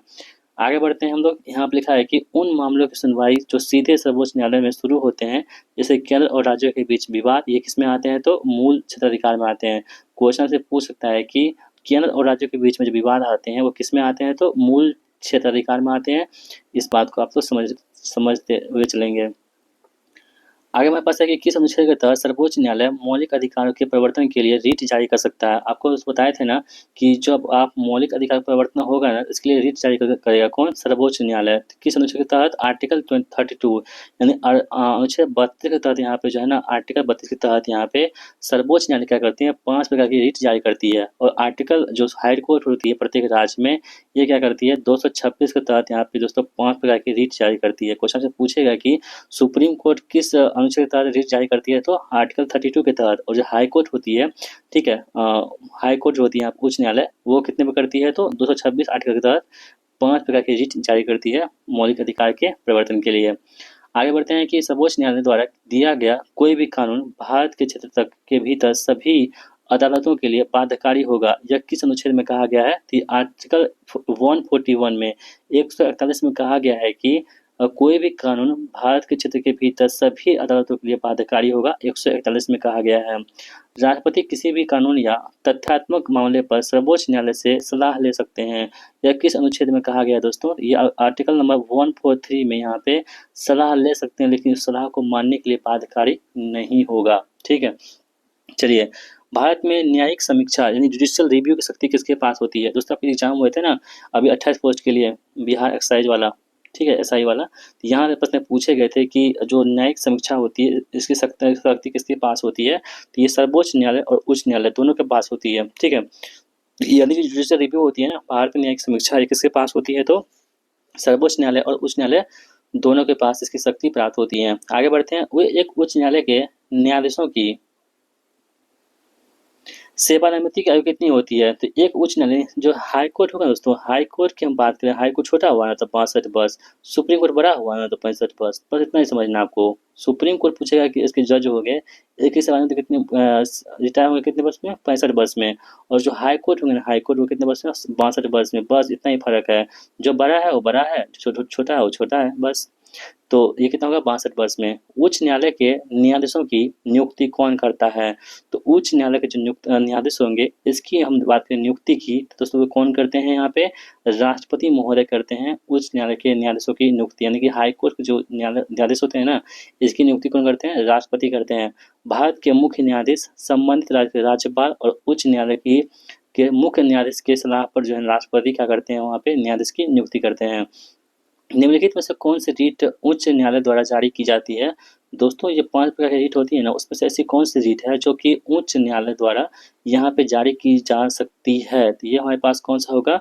उच्च न्यायालय और सर्वोच्च न्यायालय के द्वारा जारी की जा सकने वाली रीटों में कोई अंतर नहीं है। ठीक है, यानी जो मतलब कि 5 प्रकार की रीट होती है ना, वो सेम रीट सुप्रीम कोर्ट भी जारी करती है और सेम रीट जो यहाँ पे हाई कोर्ट भी जारी करती है, इसमें कोई भी परिवर्तन नहीं है। ठीक है, हालांकि आपको बताया था कि 226 का कौन करता है? ये हाई कोर्ट करते हैं, और जो आर्टिकल 32 के तहत कौन करते हैं? तो सुप्रीम कोर्ट करते हैं। बस इतना ही फर्क है। चलिए, एक ही व्यक्ति 2 या 2 से अधिक राज्यों का राज्यपाल बनाया जा सकता है, लेकिन वह एक ही उच्च न्यायालय के क्षेत्राधिकार में रहेंगे। यह किस संशोधन द्वारा संभव हुआ? तो एक ही व्यक्ति को 2 या 2 से अधिक राज्यों के राज्यपाल बनाया जा सकता है दोस्तों। ये किस संविधान संशोधन तहत हुआ था? तो 7वां संविधान संशोधन 1956 के तहत यहाँ पे हुआ था कि एक ही व्यक्ति को जो है ना वो राज्यपाल 1 से अधिक राज्यों के बनाया जा सकता है, लेकिन वो जो होगी एक ही उच्च न्यायालय के कार्यक्षेत्र में वो रहेंगे। भारत में कितने उच्च न्यायालय वर्तमान में है? तो भारत में 25 उच्च न्यायालय है वर्तमान में। उच्च न्यायालयों के अपीलीय क्षेत्राधिकार में क्या शामिल होते हैं? इसमें शामिल होते हैं अधीनस्थ अदालतों के निर्णयों के खिलाफ अपील सुनना। यानी कि आप उच्च न्यायालय जाओगे ना, जितने भी जैसे देखिए पहले क्या होता है? सुप्रीम कोर्ट होता है, ठीक है, उसके नीचे क्या होता है? हाई कोर्ट, उसके नीचे क्या होता है? जिला कोर्ट, क्या होता है ना, डिस्ट्रिक्ट कोर्ट होता है। तो यहाँ पे यदि आप इससे ऊपर जाओगे ना तो अपील कहाँ करते हैं। यदि मान लीजिए जिला कोर्ट में कुछ निर्णय आया और आपके खिलाफ था, तो उससे आप संतुष्ट नहीं हैं, तो आप अपना रिव्यू के लिए अपील कर सकते हैं कहाँ पे, हाई कोर्ट में। यहाँ भी आप संतुष्ट नहीं है तो आप सुप्रीम कोर्ट में जाके अपना रिव्यू कर सकते हैं, यानी कि अपील कर सकते हो। यानी अपील जो होता है ना, अपने से ऊपर वाले के लिए अपील होता है। ठीक है, तो ऑप्शन नंबर ए यहाँ पे सही जवाब होगा। चलिए बढ़ते हैं अगले प्रश्न की ओर हम लोग। यहाँ पे देख लेते हैं थोड़ा सा। भारत में जनहित याचिका यानी PIL, देखिए PIL का फुल फॉर्म क्या होता है, पब्लिक इंटरेस्ट लिटिगेशन होता है कि अवधारणा किस देश से ली गई है, तो ये कहाँ से, संयुक्त राज्य अमेरिका से ली गई है। भारत में PIL के जनक किसे कहते हैं, बहुत इंपॉर्टेंट दोस्तों, ये जो न्यायमूर्ति PN भगवती है ना, इन्हें क्या बोलते हैं, PIL का जनक कहते हैं। अधीनस्थ न्यायालयों यानी कि सब ऑर्डिनेट कोर्ट्स को से संबंधित प्रावधान भारतीय संविधान के किस भाग में है। जो अधीनस्थ न्यायालय है ना, जिसका जो है आपको भाग नंबर 6 में है, अध्याय 6 में अनुच्छेद 233 से 237 के बीच में आपको अधीनस्थ न्यायालय देखने को मिल जाएंगे। किसी केंद्र शासित प्रदेश का अपना उच्च न्यायालय हो सकता है या वह किसी आसन्न राज्य के उच्च न्यायालय के क्षेत्राधिकार में आ सकता है। दिल्ली का अपना उच्च न्यायालय का कब स्थापित हुआ था, 1966 में दिल्ली हाईकोर्ट की स्थापना हुई थी। सर्वोच्च न्यायालय के एक न्यायाधीश को हटाने की प्रक्रिया किसके समान होती है, तो ये दोस्तों किसके समान होती है, मुख्य चुनाव आयुक्त के समान होती है। ठीक है, सर्वोच्च न्यायालय और उच्च न्यायालय के दोनों के क्षेत्राधिकार में क्या आता है, तो इसमें क्या आता है, तो मौलिक अधिकार का संरक्षण, दोनों रीट जारी कर सकते हैं। निम्नलिखित में से कौन सा उच्च न्यायालय का एक क्षेत्राधिकार नहीं है, यहाँ पे जो हाई कोर्ट होते हैं ना, इसमें कौन सा एक क्षेत्राधिकार नहीं है, तो आप यहाँ पे देखेंगे आप सभी लोग। तो देखिए पहला कौन सा है, मूल क्षेत्राधिकार बिल्कुल सही दे रखा है, अपीलीय क्षेत्राधिकार बिल्कुल सही दे रखा है। देखिए जो हमारे पास सी होता है ना, सलाहकार क्षेत्राधिकार, ये आपके पास नहीं होता, किसके पास, तो हाई कोर्ट के पास नहीं होता है, जबकि अधीक्षण क्षेत्राधिकार यहाँ पे होता है। ठीक है, यहाँ पे कह रहा है कि सलाहकार जो क्षेत्राधिकार है ना, ये केवल सर्वोच्च न्यायालय के पास है, आर्टिकल 143 के तहत। तो ऑप्शन नंबर सी यहाँ पे सही जवाब हमारा होगा। भारत में एक एकीकृत न्यायाधीश प्रणाली यानी कि इंटीग्रेटेड जुडिशियल सिस्टम है, यानी कि भारत में जो है ना एक एकीकृत प्रणाली है, इंटीग्रेटेड जुडिशियल सिस्टम का क्या अर्थ होता है, इसका अर्थ ये होता है कि सर्वोच्च न्यायालय सबसे ऊपर है, इसके बाद उच्च न्यायालय और उसके बाद अधीनस्थ न्यायालय को बताए थे ना, ये ऐसे क्रम चलता है। पहले कहाँ आएगा, सुप्रीम कोर्ट आएगा, फिर उसके बाद हाई कोर्ट आएगा, उसके बाद यहाँ पे डिस्ट्रिक्ट कोर्ट आएगा, नीचे से ऊपर की ओर बढ़ते जाएगा। यानी सबसे सर्वोच्च क्या यहाँ पे सुप्रीम कोर्ट है। जो यहाँ पे सुप्रीम कोर्ट कुछ निर्णय दे देगी तो इन सभी को यहाँ पे मानना पड़ेगा, नीचे वाले को। ठीक है, तो ऑप्शन नंबर ए यानी कि सर्वोच्च न्यायालय सबसे ऊपर है, उसके बाद उच्च न्यायालय और उसके बाद अधीनस्थ न्यायालय यहाँ पे आता है।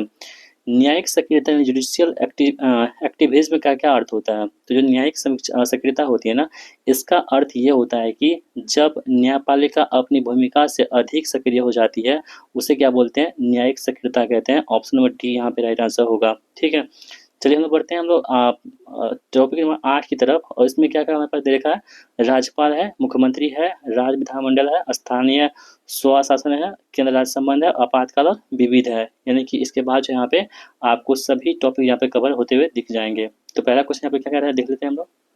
चलिए पहला क्वेश्चन यहाँ पे कह रहा है कि प्रश्न है कि राज्य के राज्यपाल की नियुक्ति कौन करता है। दोस्तों किसी भी राज्य होंगे ना, इसके राज्यपाल की नियुक्ति कौन करते हैं, तो भारत के राष्ट्रपति क्या करते हैं, राज्यपाल की नियुक्ति करते हैं। यानी कि राज्यपाल जो होते हैं भारत के राष्ट्रपति के प्रसार प्रयत्न काम करते हैं, जब मन चाहे तब उसको हटा सकते हैं। मुख्यमंत्री की नियुक्ति कौन करते हैं, मुख्यमंत्री की नियुक्ति कौन करते हैं, तो राज्यपाल यहाँ पे मुख्यमंत्री की नियुक्ति करते हैं। जिस प्रकार से आप देखेंगे केंद्र में जो प्रधानमंत्री की नियुक्ति कौन करते हैं, तो प्रधानमंत्री की नियुक्ति करते हैं कौन, राज्यपाल, राष्ट्रपति करते हैं। उसी प्रकार से सेम यहाँ पे मुख्यमंत्री नियुक्ति कौन करते हैं, तो राज्यपाल करते हैं। जिस प्रकार से राज्यपाल राष्ट्रपति कठपुतली की तरह काम करते हैं, उसी प्रकार से राज्यपाल जो होते हैं राज्य में वो कठपुतली की तरह काम करते हैं। मेन जो रोल होता है वो केंद्र में प्रधानमंत्री का और राज्य में मुख्यमंत्री का होता है। इसलिए सभी लोग मार करते हैं कि हम मुख्यमंत्री बने, हम प्रधानमंत्री बने, कोई मतलब नहीं है कि हम राष्ट्रपति बने, कोई इतना दिलचस्पी नहीं रखता है, आप लोग देखते होंगे। चलिए आगे बढ़ते हैं हम लोग। कह रहे हैं कि राज्य विधान परिषद के सदस्यों का कार्यकाल कितना होता है। जो राज्य विधान परिषद होते हैं ना, विधान परिषद की हम लोग बात करें यहाँ पे, देखिए एक होता है विधानसभा, एक होता है विधान परिषद। विधान परिषद जो है ना सभी राज्यों में नहीं है, केवल भारत के 6 राज्यों में आपको विधान परिषद देखने को मिलते हैं, बाकी विधानसभा सभी राज्यों में आपको देखने को मिल जाएंगे। यहाँ पे जो विधान परिषद है, देखिए जिस प्रकार से आप केंद्र में देखेंगे लोकसभा, उसी प्रकार से यहाँ पे क्या है तो विधानसभा है। उस जहाँ पे केंद्र में देखेंगे राज्यसभा, उसी प्रकार से यहाँ पे क्या है तो विधान परिषद है। सेम चीज़ यही है। जिस प्रकार से यहाँ पे जो इसका जो कार्यकाल क्या होता है 5 साल फिक्स रहता है, 5 साल के बाद उसको चेंज भी होना है, उससे पहले भी हो सकता है, कोई दिक्कत नहीं है। लेकिन दोस्तों ये क्या होता है, ये अस्थायी होते हैं, ये भी क्या होता है अस्थायी होते हैं, इसका विघटन नहीं होता है। लेकिन प्रत्येक 2 वर्ष पे जो होते हैं इसके 1/3 सदस्य जो है प्रत्येक 2 वर्ष पर रिटायर हो जाते हैं। तो यहाँ पे कह रहा है कि सदस्यों का कार्यकाल कितने होते हैं यहाँ पे दोस्तों, तो 6 वर्ष का होता है दोनों का, राज्यसभा का और विधान परिषद का, दोनों का जहाँ पे 6 वर्ष होता है। ऑप्शन डी यहाँ पे राइट आंसर हमारा होगा। पंचायती राज व्यवस्था किस संविधान संशोधन द्वारा लागू किया गया था? मोस्ट इंपोर्टेंट दोस्तों, मोस्ट इंपोर्टेंट आप लोग समझिए। तो पंचायती राज व्यवस्था जो है ना किस संविधान संशोधन द्वारा लागू की गई थी? ये था कौन सा संविधान संशोधन? 73वां संविधान संशोधन 1992 के द्वारा यहाँ पे इसको लागू की गई थी, 1992 में पंचायती राज को। भारतीय संविधान की किस अनुसूची में पंचायतों की शक्तियां, अधिकार और जिम्मेदारियां की दी गई है? तो दोस्तों ये 11वीं सूची में क्या है, तो पंचायत है, और 12वीं क्या है, तो न्यायपालिका। इस बात को आप तो ध्यान में रखोगे। नगर पालिकाओं की संबंधित 74वां संविधान संशोधन किस वर्ष हुआ था? ये दोस्तों कब हुआ था? 1993 में हुआ था नगर पालिका के लिए 74वां संविधान संशोधन, और ग्राम पंचायत के लिए 73वां संविधान संशोधन 1993 में हुआ था। ठीक है, ये लागू कब हुआ था? 1 जून 1993 से ये लागू हो गया था। चलिए बढ़ते हैं अगले प्रश्न की ओर। कह रहा है कि केंद्र और राज्यों के बीच में विधायी शक्तियों का विभाजन किस अनुसूची में दिया गया है? तो केंद्र और राज्यों के बीच में विधायी जो विभाजन है शक्ति का, ये आपको किस में दी गई है? तो 7वीं अनुसूची में दी गई है, जिसमें आपके संघ सूची, राज्य सूची और संवर्धित सूची पर चर्चा की गई है। ऑप्शन बी यहाँ पे राइट आंसर होगा। भारतीय संविधान के किस अनुच्छेद के तहत वित्तीय आपातकाल की घोषणा की गई थी? आपको हम बताए थे 360 के तहत दोस्तों क्या होती है, वित्तीय आपातकाल की घोषणा होती है। अभी तक भारत में एक भी बार ये आर्टिकल का प्रयोग नहीं हुआ है। भारतीय संविधान में संविधान संशोधन की प्रक्रिया कहाँ से ली गई है दोस्तों? तो ये आपके दक्षिण अफ्रीका संविधान से ली गई है, और आर्टिकल 368 में इसके प्रावधान किए गए हैं। भारत के चुनाव आयोग का उल्लेख किस भारतीय संविधान के किस अनुच्छेद में है? चुनाव आयोग दोस्तों भारत के आर्टिकल 324 में चुनाव आयोग की चर्चा की गई है, 324 में। नीति आयोग का अध्यक्ष कौन होता है? देखिए नीति आयोग कब बना था ना, ये जो है योजना आयोग के स्थान पर 2015 ईस्वी में नीति आयोग को, यानी कि योजना आयोग को यहाँ पे रिप्लेस करके हैं दोस्तों। ठीक है, नीति आयोग का स्थापना हुई थी कब? तो 1 जनवरी 2015 को इसकी स्थापना होती है नीति आयोग के। और जब से इसकी स्थापना हुई है दोस्तों, तब से जो है ना, देखिए नीति आयोग के जो अध्यक्ष होते हैं ना, वो कौन है? प्रधानमंत्री होते हैं। और जब से इसकी स्थापना हुई है, तब से प्रधानमंत्री कौन है? तो नरेंद्र मोदी जी ही नीति आयोग के मतलब कि अध्यक्ष हो जाएंगे। जो भी प्रधानमंत्री होंगे वो ऑटोमेटिक रूप से नीति आयोग के अध्यक्ष हो जाएंगे। तो ऑप्शन नंबर यहाँ पे देखेंगे आप सभी लोग, तो प्रधानमंत्री इसका आंसर हो जाएगा। भारत के अटॉर्नी जनरल की नियुक्ति कौन करते हैं? तो एजी की नियुक्ति कौन करते हैं? तो भारत के राष्ट्रपति महोदय जो है एजी की नियुक्ति करते हैं। ऑप्शन में कहाँ पे है? ऑप्शन नंबर सी में इसका सही जवाब दे रखा है। राज्य लोक सेवा आयोग, मान कि बीपीएससी मान लीजिए कि बीपीएससी मान लीजिए, जिस राज्य में हो अपना यूपीपीएससी मान लीजिए, एमपीपीएससी मान लीजिए, यानी कि सबका जो पीएससी होता है ना, वो आप मान सकते हो। तो राज्य लोक सेवा आयोग, स्टेट पब्लिक सर्विस कमीशन, यहाँ पे यदि हम बिहार देते हैं तो बिहार पब्लिक सर्विस कमीशन होता है, बीपीएससी हो जाता। तो उसी प्रकार से हम देखेंगे तो राज्य लोक सेवा आयोग के अध्यक्ष और सदस्यों को कौन हटा सकता है? देखिए इसको हटा सकता है कौन? राष्ट्रपति। नियुक्ति राज्यपाल करते हैं, लेकिन हटाते राष्ट्रपति हैं। आपको ध्यान देना होगा दोस्तों, जो राज्य लोक सेवा आयोग होते हैं, बीपीएससी को मान लीजिए, हम बीपीएससी को मान के चलते क्योंकि बिहार की बात है, तो बीपीएससी तो हम बात को मान सकते हैं। बीपीएससी जो देखिए, बीपीएससी जो कोई मतलब कि अध्यक्ष होंगे ना, या कोई सदस्य होंगे, इसकी नियुक्ति कौन करते हैं? तो इसकी नियुक्ति कौन करते हैं? राज्यपाल करते हैं। ठीक है, कौन करते हैं? राज्यपाल करते हैं। लेकिन हटा कौन सकते हैं? यहाँ पे राष्ट्रपति हटा सकते हैं। राज्यपाल के पास ये पावर नहीं है कि वो बीपीएससी के अध्यक्ष को हटा सकते हो। ठीक है, इस बात को आपको ध्यान रखेंगे। चलिए, निम्नलिखित में से कौन सा संवैधानिक निकाय यहाँ पे नहीं है? देखिए जिसका ऐसा निकाय जिसके मतलब कि जिसका अनुच्छेद हो किसी का भी, वो क्या होगा? संवैधानिक निकाय होगा। जिसका कोई आर्टिकल नहीं होगा वो क्या होगा? तो संवैधानिक निकाय नहीं होगा। तो यहाँ पे आप लोग देखेंगे सभी लोग, तो देखिए संघ लोक सेवा आयोग की वित्त आयोग 360 में है ना? ठीक है, और संघ जो लोक सेवा आयोग ये यूपीएससी दोस्तों कितना है? 315 में है। राष्ट्रीय मानवाधिकार आयोग दोस्तों, ठीक है, यहाँ पे, और अनुसूचित जाति के लिए राष्ट्रीय आयोग, ये भी क्या है? तो आपको इसके आर्टिकल है। जबकि राष्ट्रीय मानवाधिकार आयोग जिसे हम बात करें ना, ये क्या आपके पास है? एक वैधानिक निकाय है, ना कि संवैधानिक है। ये वैधानिक निकाय ये काम करती है, लेकिन संविधान में कोई चर्चा इसमें नहीं की गई है। इसलिए राष्ट्रीय मानवाधिकार आयोग जो है, ये क्या है? संवैधानिक निकाय नहीं है। राज्यों के राज्यों में राष्ट्रपति शासन किस अनुच्छेद के तहत लगाया जाता है? तो अनुच्छेद 356 के तहत, जहाँ पे ये आपातकाल है, राष्ट्रपति शासन लगता है, आर्टिकल 356 356 के तहत, ठीक है। और जो हमारे पास होती है 360 के तहत क्या लगता है, वित्तीय आपात लगता है। किस समिति की सिफारिश पर भारत में त्रिस्तरीय पंचायती राज समिति का लागू किया गया था? बहुत इंपॉर्टेंट है दोस्तों, बलवंत राय मेहता समिति की रिपोर्ट पर यहाँ पे त्रिस्तरीय पंचायती राज व्यवस्था को लागू की गई थी। राजस्थान के नागौर से पहली बार यहाँ पे लागू की गई थी। और दोस्तों अशोक मेहता की बात करें तो ये द्विस्तरीय समिति की बात की थी अशोक मेहता जी ने। भारत में राष्ट्रीय आपातकाल कितनी बार घोषित किया गया है? दोस्तों 3 बार अभी तक किया गया है। 1965 में भारत चाइना युद्ध के बीच में, 1971 में, ठीक है। उसके बाद जो है यहाँ पे भारत पाकिस्तान, और 1975 में यहाँ पे इमरजेंसी में, यानी कि 3 बार यहाँ पे भारत में आपातकाल घोषित हो चुके हैं। नेशनल इमरजेंसी बोलते हैं। वित्तीय आपातकाल भारत में अब तक कितने बार लागू हो चुके हैं? तो कभी नहीं दोस्तों, आर्टिकल 360 में है वित्तीय आपातकाल, जो भारत में अभी तक लागू कभी भी इसका प्रयोग नहीं हुआ है।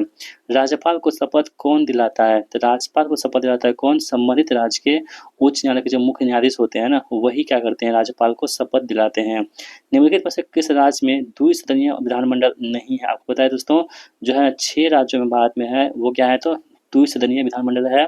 यहाँ पे उत्तर प्रदेश में है, ठीक है, महाराष्ट्र में भी है, बिहार में है, जबकि राजस्थान में आपको देखने को नहीं मिलते हैं।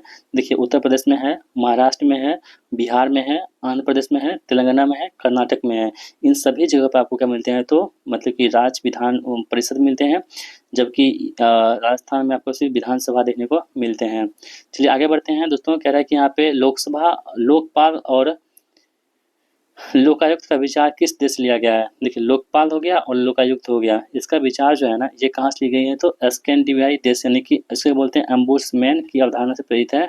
ऑप्शन बी यहाँ पे सही जवाब होगा। भारत के संविधान का संरक्षक कौन होता है? जो संविधान है ना, इसका संरक्षक कौन होता है भारत में? सर्वोच्च न्यायालय यहाँ पे भारत में संविधान का संरक्षक होता है। दल बदल विरोधी कानून किस अनुसूची में है? जो दल बदल विरोधी कानून है ना, ये आर्टिकल मतलब कि ये 10वीं अनुसूची में है, जिसको 52वां संविधान संशोधन 1985 में जोड़ा गया था। इस बात को आप लोग ध्यान में रखोगे। भारतीय संविधान की 8वीं सूची में किससे संबंधित है? तो ये 22 भाषाओं से संबंधित है, जिसमें भारतीय सूची में 22 भाषाओं को इसमें जोड़ा गया है, ठीक है।